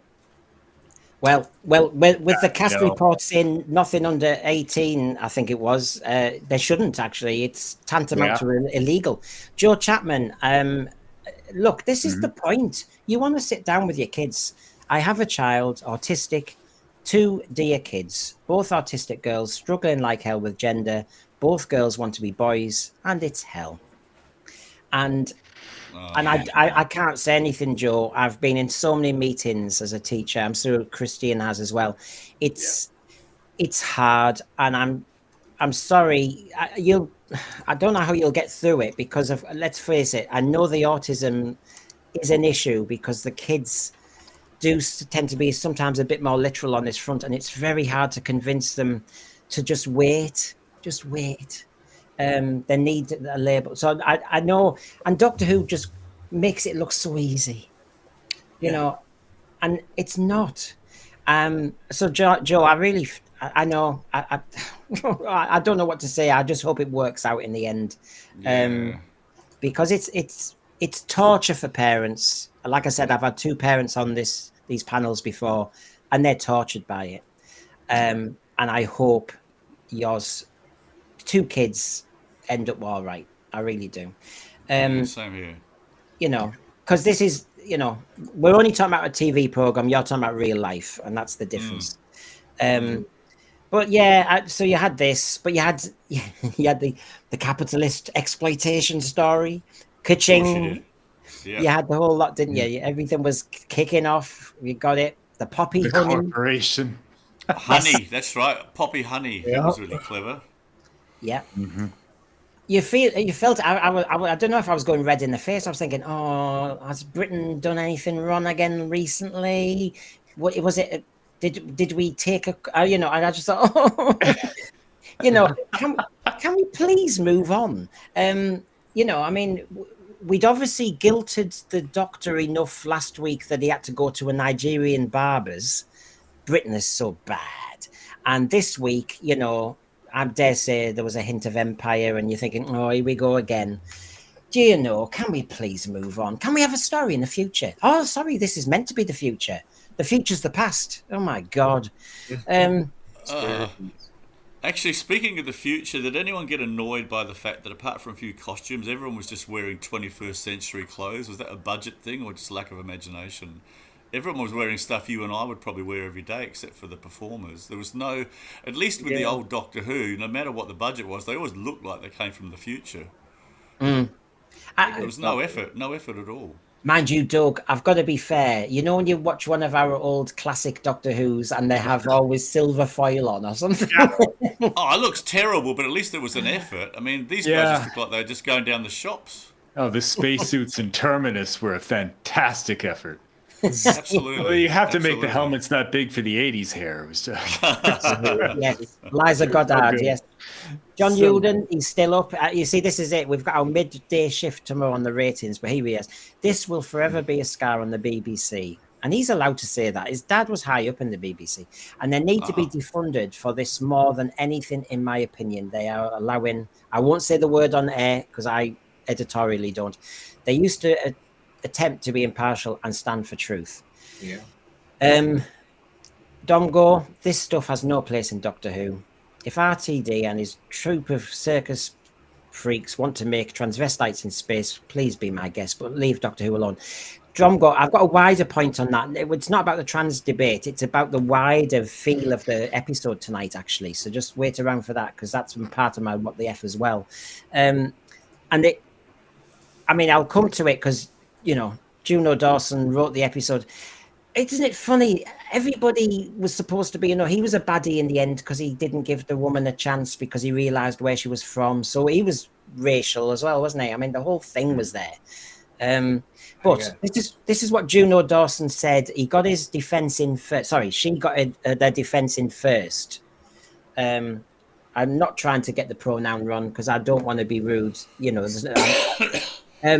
So basically, there's Cora from Tryon, which was Turlough's planet. Turlough's planet suddenly has had a lot of multiculturalism lately, I've noticed. Then in the middle, in 1988, Ace realizes her 60s crush is a massive racist. But yes, in 2025, I finally ruined Doctor Who, apparently. So there's one example.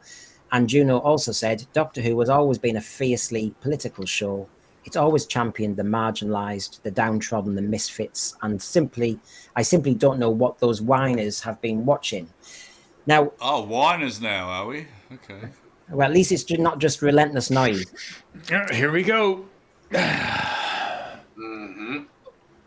Oh no, that was an invitation. You, if somebody wants to sound off on that, go ahead.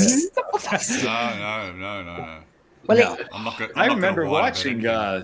When I was watching that Dalek story, I was not a McCoy fan. Remembrance, that's it. That whole bit with the kind of the neo-Nazi. That was also the Silver Nemesis as well. They did it 2 times in a row. Yeah, they had it Resemblance, and then they had it in Silver Nemesis. Talk about running out of ideas. They did it back then too, but they didn't do it every week or every other. Like every episode was not political. Every episode was not about, like she's saying here, it was always champion the marginalized, downtrodden misfits. It wasn't like that. It wasn't. No, it wasn't. No, they dipped their toe in it once in a while, and that was it. Exactly. A lot of straw man arguments. Go on, Sonny, go on. I just see a lot of straw man arguments. Like she says, I finally ruined Doctor Who by making it woke in 2025. No, it was ruined a long time ago. We've been saying this for a long time now. You're continuing it. Yeah. You're stringing it along. You're helping for sure. But that's not the argument. Like they're completely different. Very good point. Yeah. It's not her. It's been going on for a long time. Christian, I am getting sick of classic Who being misrepresented and caricatured. It's a bit like what Sonny was saying by RTD, who's supposed to be the custodian of Doctor Who. And Juno Dawson is obviously buying into that. I'm sorry, as Doug was hinting at, not every story in the past was about misfits or losers or anything. It wasn't. No, you had 26 years of the story. Occasionally you'd have a misfit or a loser who appeared in an episode, but invariably it actually drove the plot, and it drove the plot effectively. There was not a lot of heavy-handed messaging attached, but they are misrepresenting the tone and the really even the ideology of Doctor Who as it existed during the classic era. What we're seeing now is not Doctor Who. Is there anyone here on this panel that feels, generally speaking, that what we've seen is Doctor Who? No. Well, this was the irony because they've got so on the nose with the politics. We had this moment yesterday when the BBC press office had to announce actually 2 minutes. Once Israel was announced as a finalist in Eurovision. 2 minutes later, they announced that Ncuti Gatwa suddenly, due to unforeseen circumstances, could no longer participate as spokesperson during the grand final this weekend. And then the Sophie Ellis. So, there may be somebody ill in the family. Who are we to know? But the timing was 2 minutes after we found out that Israel was in the final, and we know that on his Instagram he has tended to tweet on the other side of the argument. But Yeah, I've got a feeling he probably didn't pull out. Someone probably made the decision for him. I Yes. don't think he's that smart. yeah, but this is one of the hazards for entertainers like Gatwa or any of them that we've discussed on various platforms to spend so much of their time and energy on social media proselytizing and pushing a particular political agenda, because eventually it becomes a liability. In this case, it was a liability for Gatwa's opportunity to perform for the show. Yeah. Well, and go on, Brian. Oh no, I agree 100%. When you're a person of fame and people are listening to everything you say, watching everything you tweet, you're going to have some personal beliefs or political beliefs, and you're going to talk about them at one point, and then sooner or later it's going to turn around and bite you in the rear. Yeah, and that's what happened. That's when you need, to be. This is the irony of it. That they talk a bit. They tell us off for being relentless noise, but I have to say, it's not about whether he's an actor or not. He wants to. What he's doing is he's protecting his possible future in America. So what he's doing is he's backing out, and some would call that lacking conviction and integrity. Mm-hmm. In other words, why the hell would I listen to somebody like that? Well, is he like? It's like the gay man who clapped first, but nobody else clapped, and you think, well, yeah.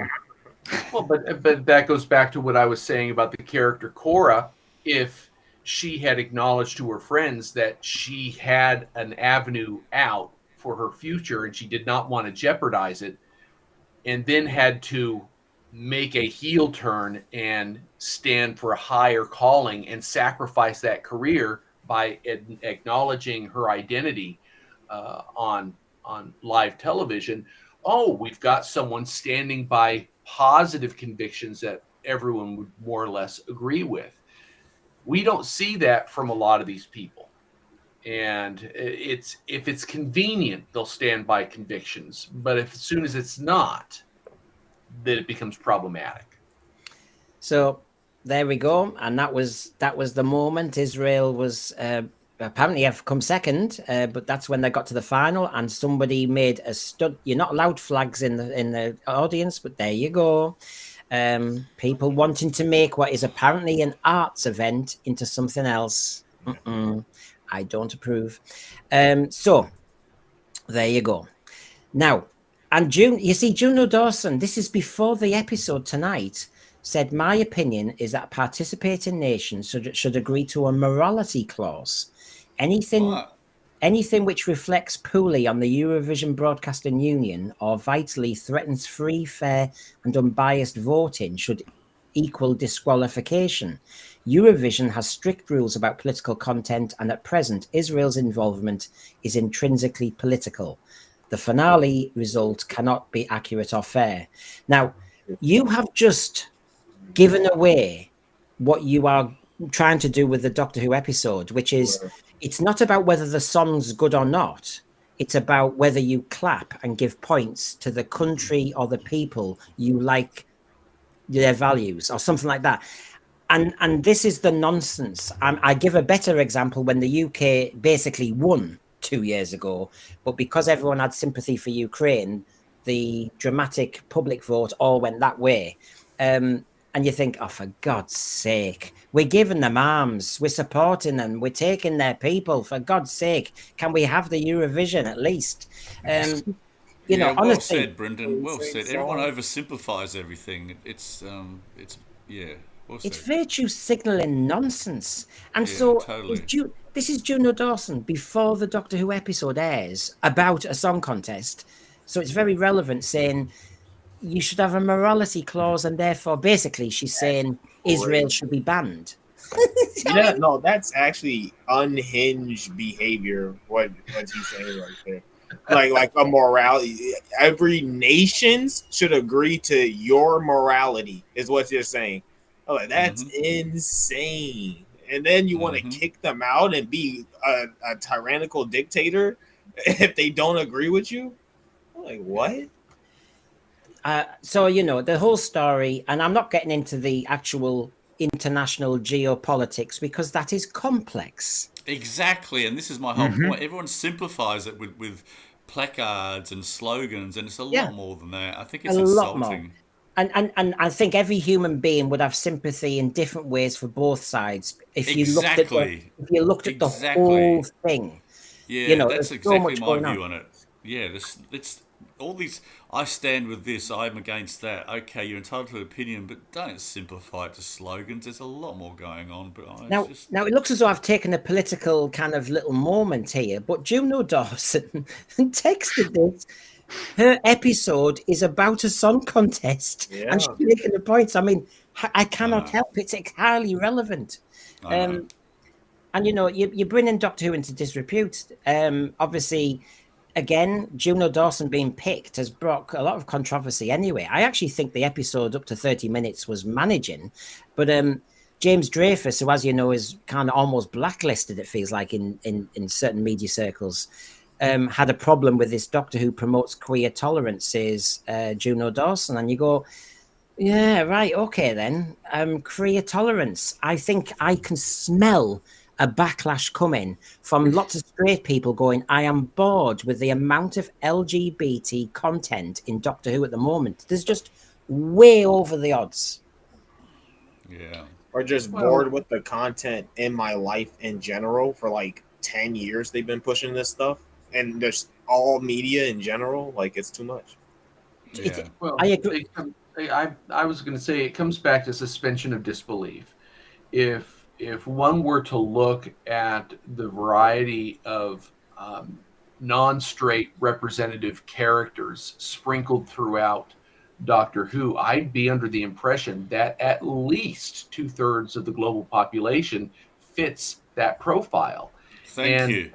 It feels very unnatural to me because again, suspension of disbelief. As soon as I see it, I'm now reacting to what I understand is a non-credible insertion into a production, and it spoils it for me. Yeah, absolutely. Well, we've just had. I mean, thank.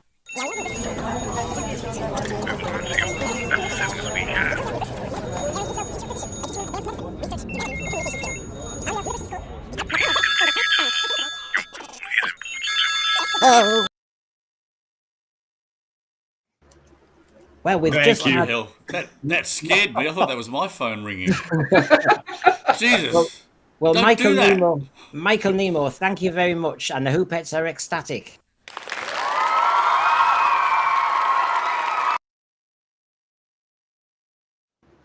Oh, bless. They feel loved. Thank you again. So, Michael, anyone here remember when Sci-Fi Television hired sci-fi writers and future? Oh gosh, Michael, let me go into the dim and distant past. It seems to be everything has. Oh look, I'm not being a snob or anything. The truth is, a lot of TV has become formulaic, and it doesn't want to be clever. It's scared of being clever. It's scared of being subtle. That's why they won't do serialized Doctor Who, because they think, oh God, we can't wait to tell you about the trans debate in episode 3 because you might not be watching. So we'll do a fast episode and throw the message at you. And it's not about sci-fi concepts. That was about parody of the Eurovision Song Contest tonight. Throw in a bit of terrorism and show that there's a bit of nuance. I have to say, it wasn't about terrorism. It was a bit freedom fighter-ish, wasn't it? It was an argument about the definition. It was weak motivation at best.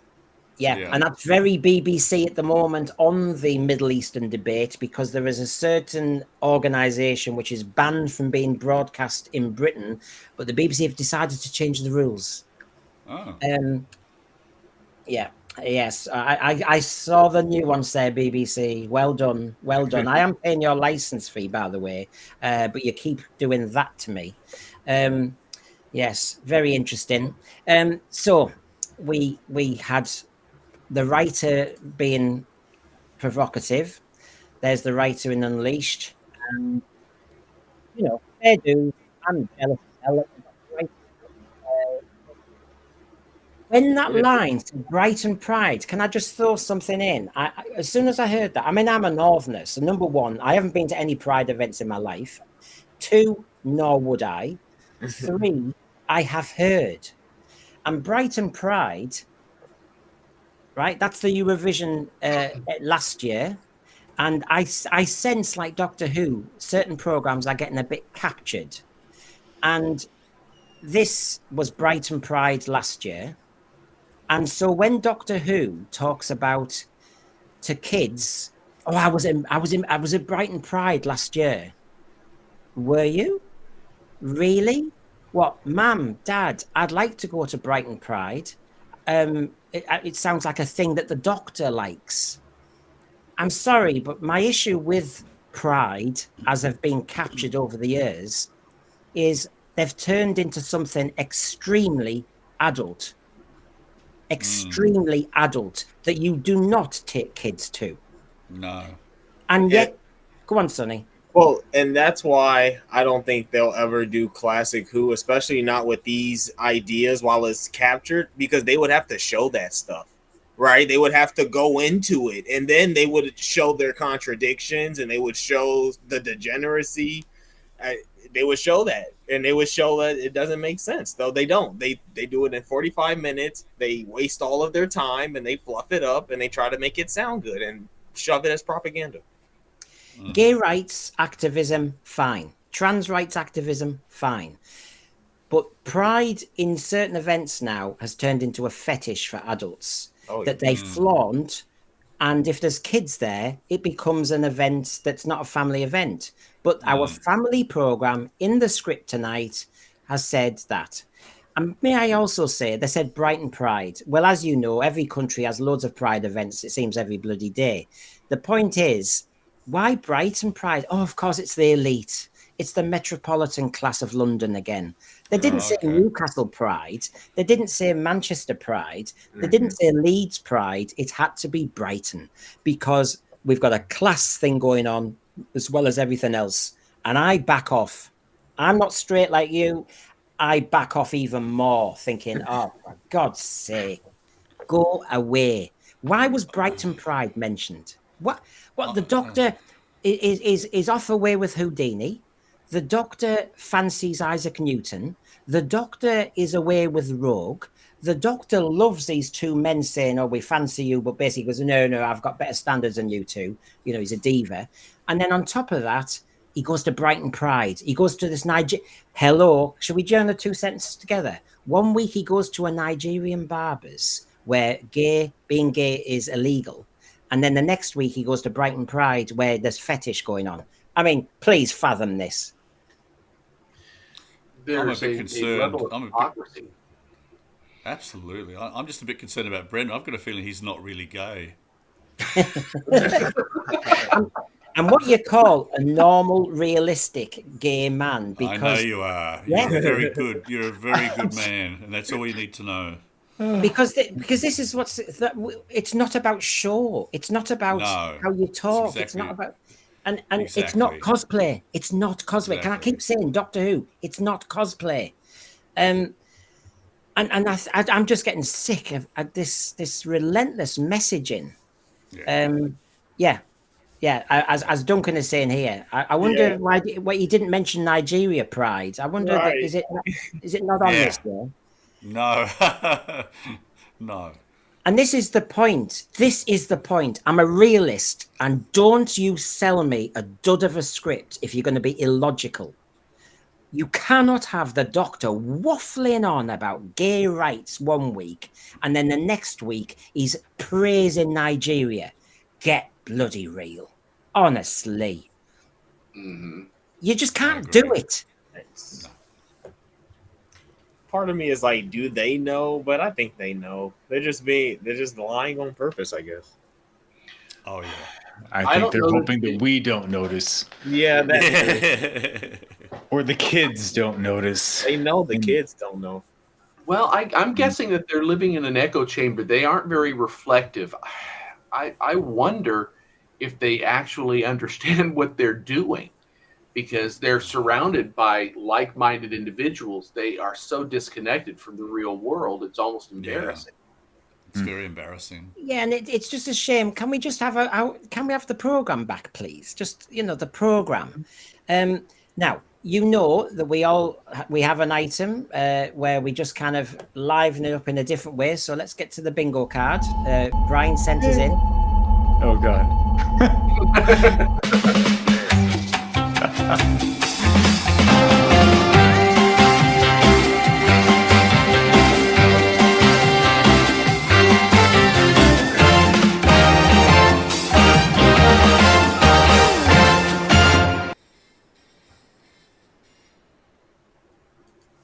Okay. Well, you've seen a flash of mine there. Basically, there's the Beg your big. pardon? What?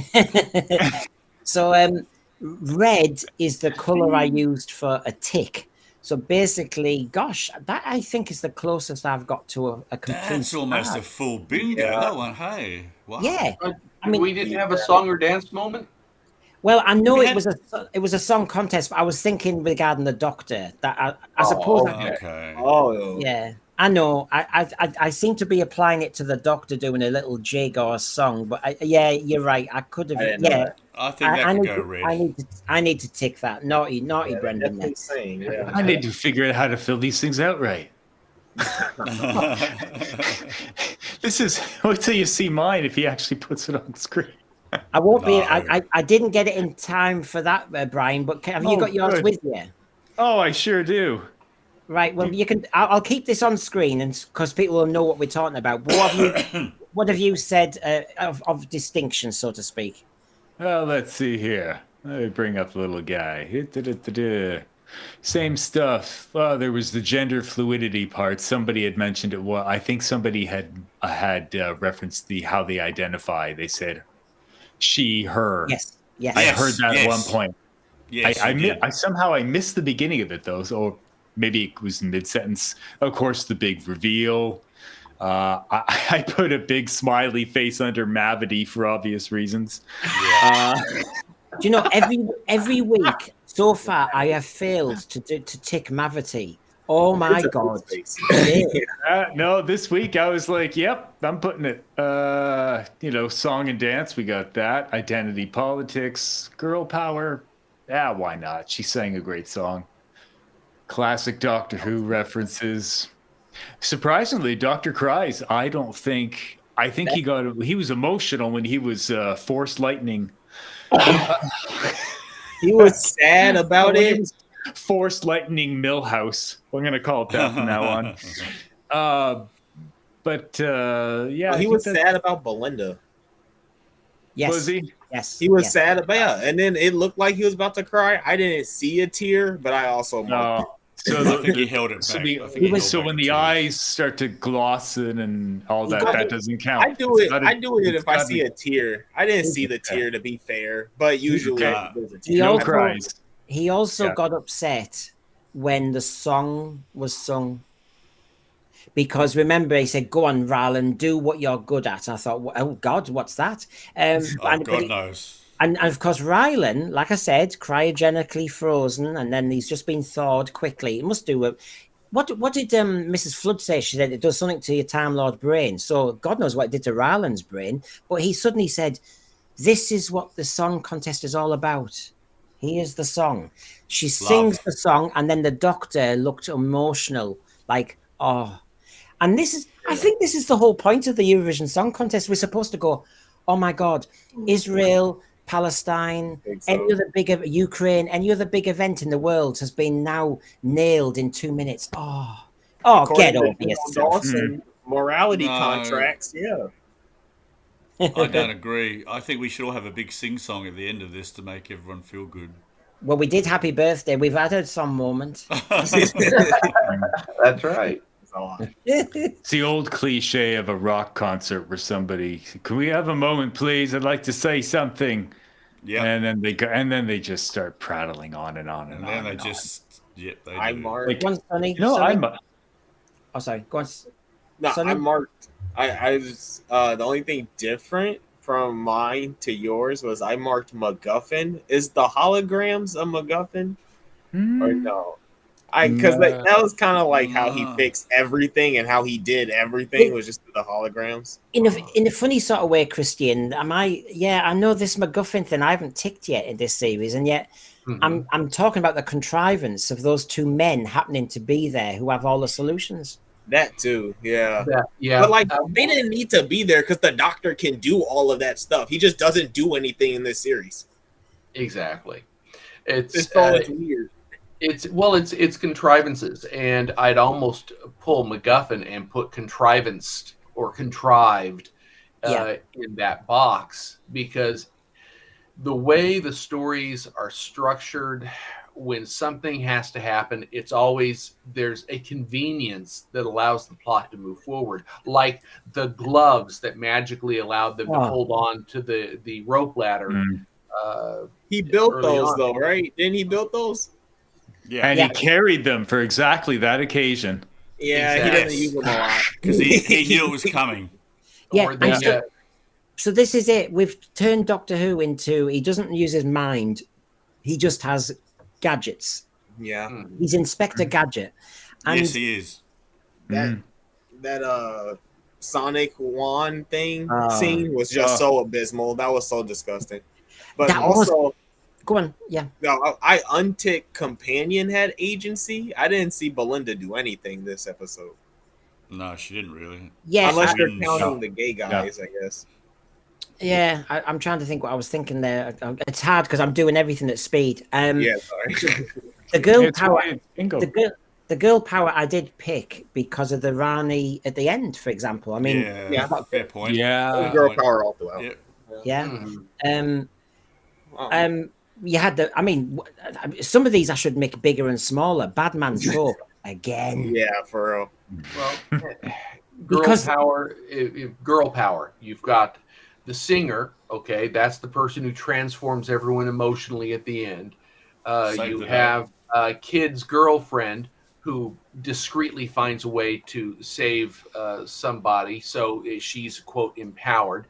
You have the woman, the little person who's actually in charge of the event, so another person in authority. You have two versions of the Ronnie now, Mrs. Flood, and the new Ronnie. Well, there's a fair amount of girl power in this. Yeah, again. Nothing wrong with it in itself, but it's like, Peter Davison, got told off slightly for saying, "Where's the role models for young lads?" In Doctor Who, and you think, well, quite rightly in this series, you're going, where? God, I think as a young working class lad, I would be uncomfortable watching Doctor Who for a multiple of reasons now. You're usually the villain. You see yourself as the villain half the time. Yeah, you want to see, and you don't even like the Doctor anymore because the Doctor's a nasty piece of work. Yeah. So I mean, I'm not into this at all.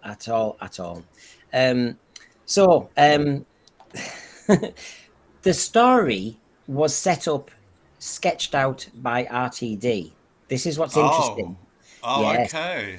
Oh. So Russell initially pitched the bare bones concept of Eurovision meets Die Hard, which were two things I knew really well. Okay, strange.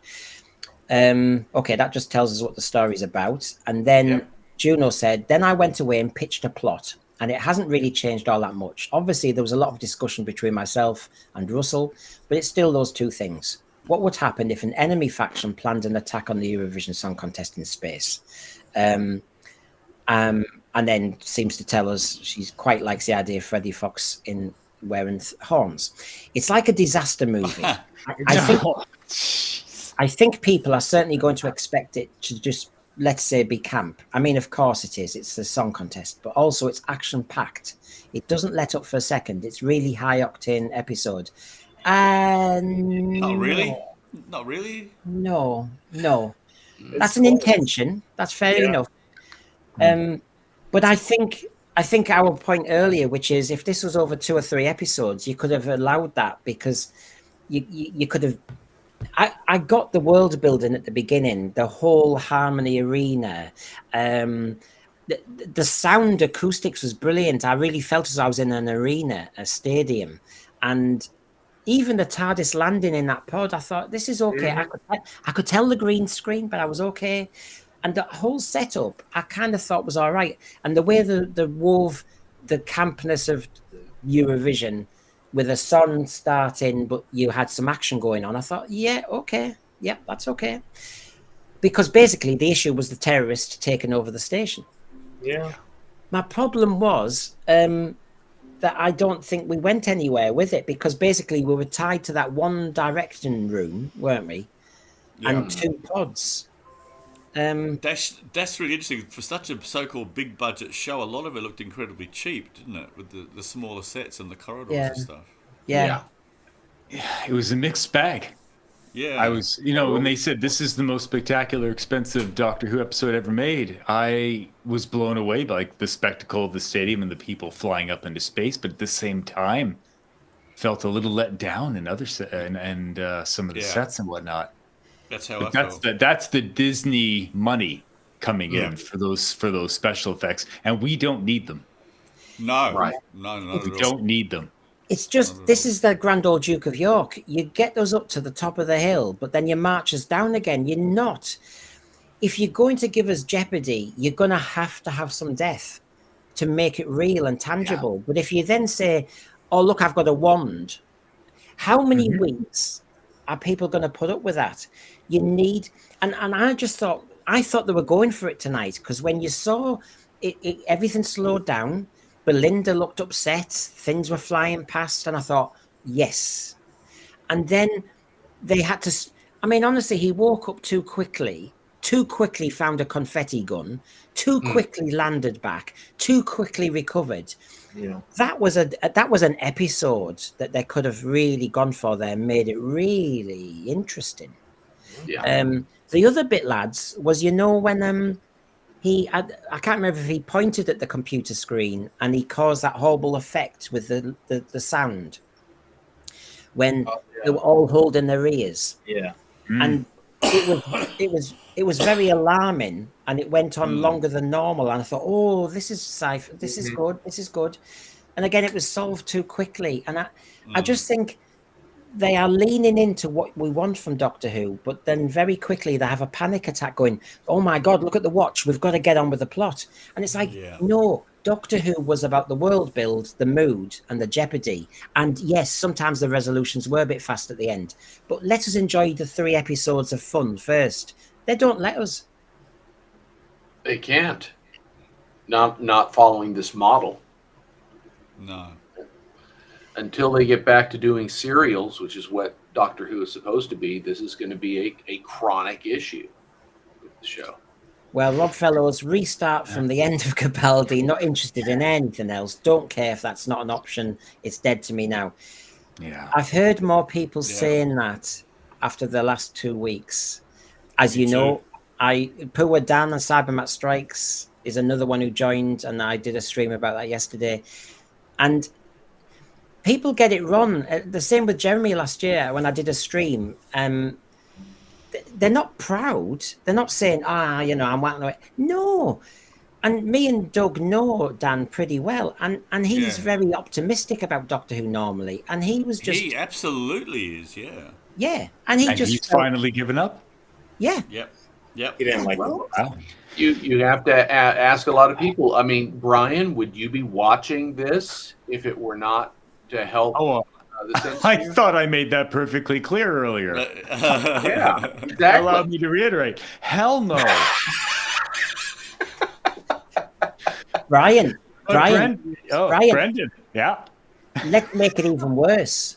You've got a couple of kids, you know, a young family. Would you be sitting down with your wife and watching this? No way. Exactly. There you go. I have to reiterate this. I'm a lefty. Okay. I got a bit of a bleeding heart going. I feel a lot for a lot of people. I think this show is appalling what they're doing. You know, if you want to make something like this, and there was a show made actually something like this. It was on Netflix called Sense8, and Yes. it was Yes. that Made was by the guy that's reputed to take over Yes. Doctor Who. Everyone's Yes. going, how great that'll be, and he bloody made sense. Wait, was that Michael J? Yes. Yes, yes, That was him. yes. Well, you know Yes, what? that's concerning He me. made Yes. he made his own show. That was his own show, and I think what we're not getting obviously is somebody who can take Doctor Who and make Doctor Who, not with all this stuff. No, he's going to be a bad choice if that happens. I don't think it'll happen. Well, we don't know that, but we're going to see. I mean, we've all heard the rumors. I don't want to get us off track with the episode, but now they're saying Series 3 is happening after a gap year. No, But it's not. Well, I did. Yeah, I did it's a not stream. official. No, I did a stream tonight, and all I thought about that was there weren't many facts in the article. Sorry, we're losing you a bit, Brendan. Yeah, There weren't many facts in the Yeah. article, and on yeah, top stay of that, back. hold on, and on top of that, That's they. it. Better. I'll keep talking. There weren't many facts in the article, and the timing again was straight after the shoot. Everybody was noticing that Ncuti Gatwa had backed out of the Eurovision, Yeah. and Yeah. it's a moment of it's the dead cat thing, because there wasn't much in the article. And the other thing is, Brian, when I looked at the article tonight, is do you know what? It would be so easy for the BBC to say yes, it's true, Yeah, exactly. but they haven't. Why haven't they? they? Won't. Because it won't happen. They've announced Michael True. McIntyre. They've announced Gladiators. They've announced loads of other programs. White Lotus has been given another season. People do it quickly in the media, and we know that. The BBC could have said, yes, there is a season 3. It's just we haven't got our ducks in a row yet. Or they could say, no, there isn't a season 3. But they've actually said nothing. Now, that I find tells us there's more trouble, really. Let's be honest. The timing is everything. When that release came out, knowing what was going on behind the scenes, it told me that they were trying to redirect attention from a story that they did not want people covering or reflecting on. At the same time, because there was no fresh information really being released, it begs the question of legitimacy.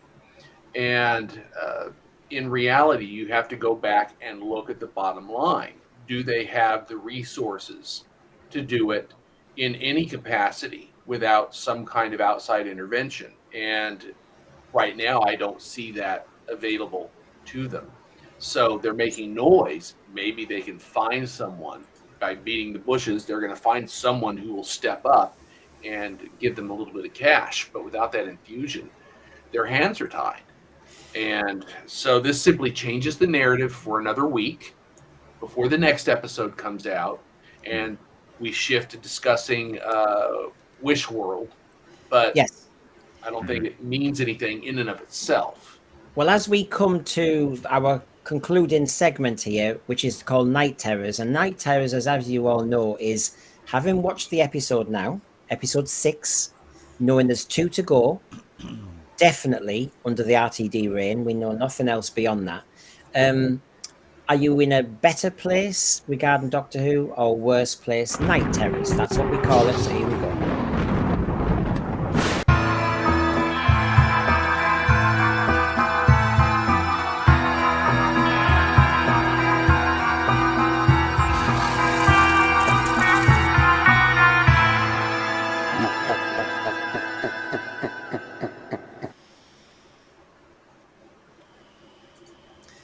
Okay, so Christian, right, you've seen it, you've witnessed it. Where do you stand now? I am in a worse place than I was before. Anytime they bring back a classic character or actor and try and retool it, I'm very suspicious. RTD has taught me not to trust him, not to trust his integrity, and has taught me, certainly after last year's finale, not to trust his capacity to land it. So here he's set the stage. We now have Mrs. Flood bi-generate into the Ronnie. We've got somehow Susan making her presence known in the show, and I'm thinking, oh crap. He's trying to build it up, and it's going to be a nothing burger when we get to the end. Or there will be a huge cosmic reset, so none of this will have mattered anyway. And I really have no optimism at this point looking forward. Well, as you were saying, and Peaches here, it looks like, are you Peaches? Yes, I haven't got a hat. I've got a hat in another room. Partly Sonny started this, then it was my birthday and Sonny's birthday, and for some reason we haven't got it sorted out. Yes, I know. I'm not doing it deliberately. I've got hats. But so Sonny, are you in a better place with Doctor Who or a worse place after watching that episode? I gotta shock the world. I am in a better place with Doctor Who. Oh, Sonny, come on. Dude, I saw this coming. Because you guys are being irrational, in my opinion. This story had a beginning and end. It was sci-fi. They tried to explain the sci-fi. Like there was actual science in it, like the holograms and how he manipulated it. What show were you watching? Tried. I'm not even saying it's good. I'm saying they tried. Sonny. Hello. That was the bit I was trying not to be rude about. That's the only thing that caught my attention, Brendan. That's the only reason I put it away. Sonny, right. I'm going to nail it now. Sonny, hello. You've got this man who's a camp kind of. He gets excited about the Eurovision. He's an expert on computer triangulation. Oh, I buy that. And because he's an expert at that, he can make the computer and he can convert light into a tractor beam. No, but the doctor can do that. If the doctor was telling me he could do that, I would be like, sure, man. And you know, they do some science tech stuff, nerd stuff, and they make it happen. But it's a birthday battle, folks. A birthday battle. No, I agree. It's trash. It doesn't make sense, but it makes more sense than The Well. It makes more sense than Robot Revolution. It makes more sense than Lux. Seniority, 57-year-old Taurian takes on 27-year-old Taurian. Red Rag, here we go. Round 2. Sonny, round 2. Are you for real? The other version. Are you for real? What is with you, birthday boy? Hey, is it the hat? I mean, what you been smoking, man? I knew he was gonna say this. I got a night terror too, but I'm telling the truth. That's why I'm enjoying the show better. But the night terror didn't. Sonny, here we go. You said you were amazed at this hocus pocus. You know when Ncuti's doctor jumped out the pod and he pulled some wires, at the beginning, and then later on when the dome roof disappeared, later on he said, I did he read? What was that wire that was just next to but we know his screwdriver can do anything. That was crazy. Yeah, that was crazy. I was like, whoa, he enhanced the gravity field. Okay, buddy. Yeah, that makes sense. Okay, then. Round 3. Oh, no more. No more. Round 3, and I might just be happy then. Yeah. You did mention it, and you're saying you were convinced by all this. You bought into it. So he's messing with the computer, the doctor, and he's waffling on and ignoring people. And like you said, these 2 guards came from behind, and he either was smug and thought, I'm all right because I know that this Sonic will suddenly kill things. Yeah. Now, that was a little bit hocus pocus because the Sonic he had in, say, for example, Earthshock, couldn't kill them sentinels in the caves. No. What a shame!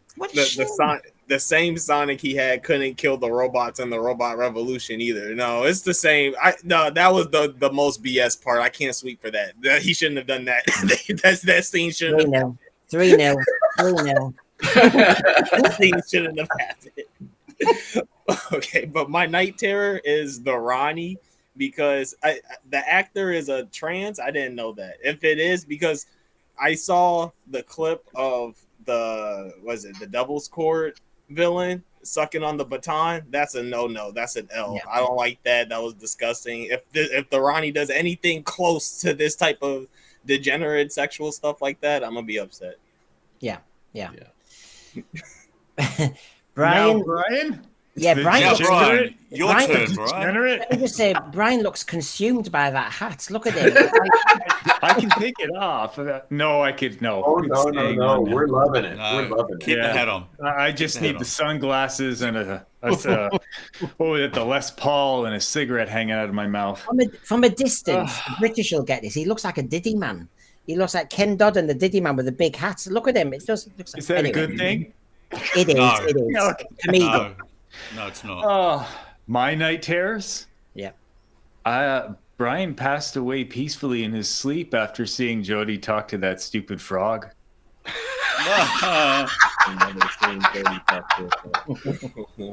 That's when I checked out. I occasionally would peek now and then to see if it got any better.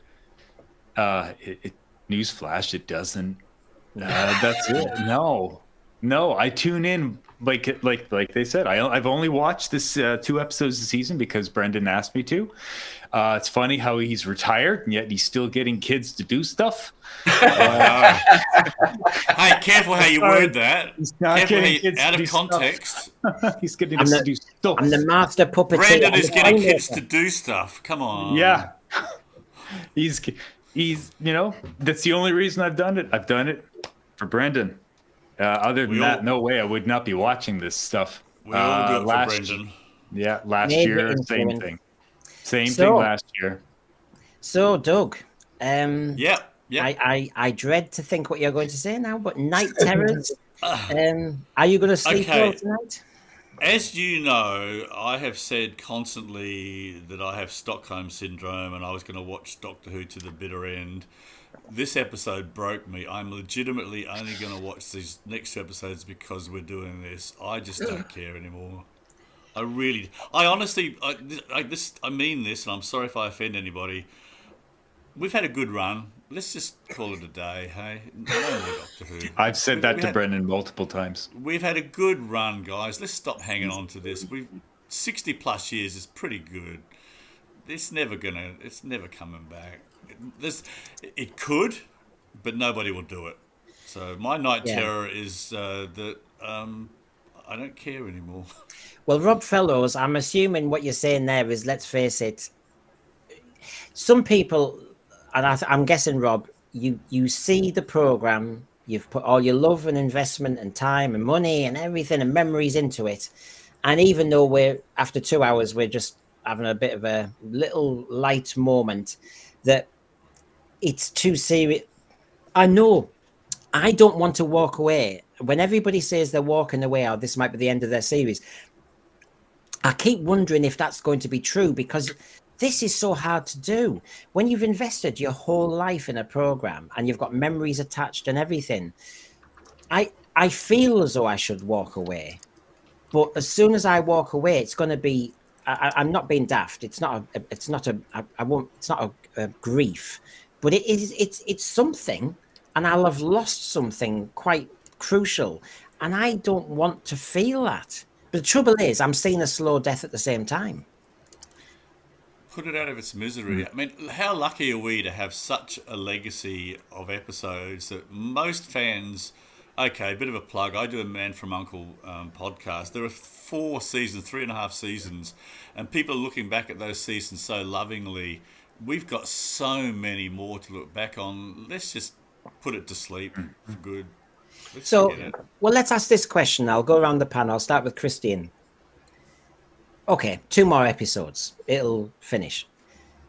Now, when I finished my season 1 reviews, the panel then said to me, I could tell there were a few, and the threads told me, some said after season 1 finishes, I'm out. Mhm. Now, when season 2 finishes, Christian, where do you stand? Honestly, I think I'm out. What I would probably do is listen to the news if they actually did start to film it in 2027 and it came out sometime that year. And I consider, okay, what am I hearing? And if I hear it's going to be more of the same, I probably will be disengaged, because it would be drudgery to go back and re-experience the same kind of anguish we've had over the last 8 years. I don't want that experience to continue. I'd rather look back on better times. And you know what? I really felt for when Dan yesterday did that chat with me. It was more than even when I talked to Jeremy, because as Doug knows, in Australia you have to subscribe to the Disney Channel, and so when Dan said he's walked away from Doctor Who now, he actually has literally cancelled the subscription, so he cannot access it, and so That's right. he really has cut himself off from the program he loves, and he has shelves of stuff that I don't want to have that moment. I'm delaying it. Brendan, I saw that show, and remember, he almost unloaded, sold, and got rid of all of his Doctor Who paraphernalia. He was that serious. Yes. And that's awful, isn't it? That's awful to feel like that when the writers of the show surely could have just given us more low budget but recognizable Doctor Who, and we'd all still be on board. Sonny, when you I know your experience is different about when you started watching it and all the rest of it, but having watched these episodes and knowing there's 2 left, and you can kind of guess where we're going now. Have you got night terrors? Are you dreading where we're heading, or are you quite happy? The biggest night terrors I have is basically just the scheduling. I don't like the time slot it's in right now, but other than that, I'm in, baby. I'm gonna keep making fun of it. I'm gonna keep arguing with people and trolling people in chats. I mean, you did like the episode more tonight, and this was the best one so far. You think so? Yeah. In terms of like, you think so? In terms of like how it feels, Doctor Who-y, it stayed Doctor Who the longest, I think. Yeah. I just wish they'd do episodic, because it would stop that nonsense that he's going to speed up any minute. So Brian, night terrors. I mean, obviously I've heard your overall opinion about where you stand with Doctor Who, but having watched this, thanks for me. Are you going, do you know, Brendan's converted me? This is a win. He certainly has. No. He's not wearing a stupid hat, for God's sake. It's not. My hat has ED. I am very, very concerned for my hat. I've already checked out, as you said, and I'm only watching this because of these reviews. But when this season is over, I think that's what you're getting at, of how will I have checked out for good, as in not for my enjoyment and not for critique either. And I think I'm out, completely gone. I'm already popping in the classic stuff all the time. Like I said last night, I watched 20 minutes of the Seeds of Doom, and it's compelling, it's gripping the whole time. 20 minutes. And why do they got to do this? 45 minutes of flashing everywhere and all this stuff, and then they ended. The thing that worries me, Brian, is that I know what you mean, and I hear people saying, I've got loads of classics, like Doug said, we've got all the classics to enjoy. The trouble is you can overwatch them to the point where you almost detach from the memories, and I don't want to ruin my classics as well. And there's lots of new Who too. So you need new Who to be a fertile ground still. Yeah, and I stopped at the end of Capaldi. Yeah. He was. I always say he's an old school Doctor in New Who, and he was absolutely fantastic. I agree. Well, Farsight, fantastic. Farsight, sadly, I was depressed when I saw the reviews of this episode. I'm even more so now. Farsight, for 30 minutes, as I did the breakdown, it's got essence of Doctor Who. some camp, because it was meant to be a camp episode, I suppose. But there was jeopardy early on. It's just like we've said, it didn't pay off. And that's the thing. He can't land an episode. Forget people say, "Oh, he can't land a season arc." He can't land an episode. That's the problem, and it's getting tedious. So, Doug, to finalize, Night Terrors. Well, I am out, but if ever they bring it back, I would probably be in an old people's home with dementia wearing my underpants as a hat.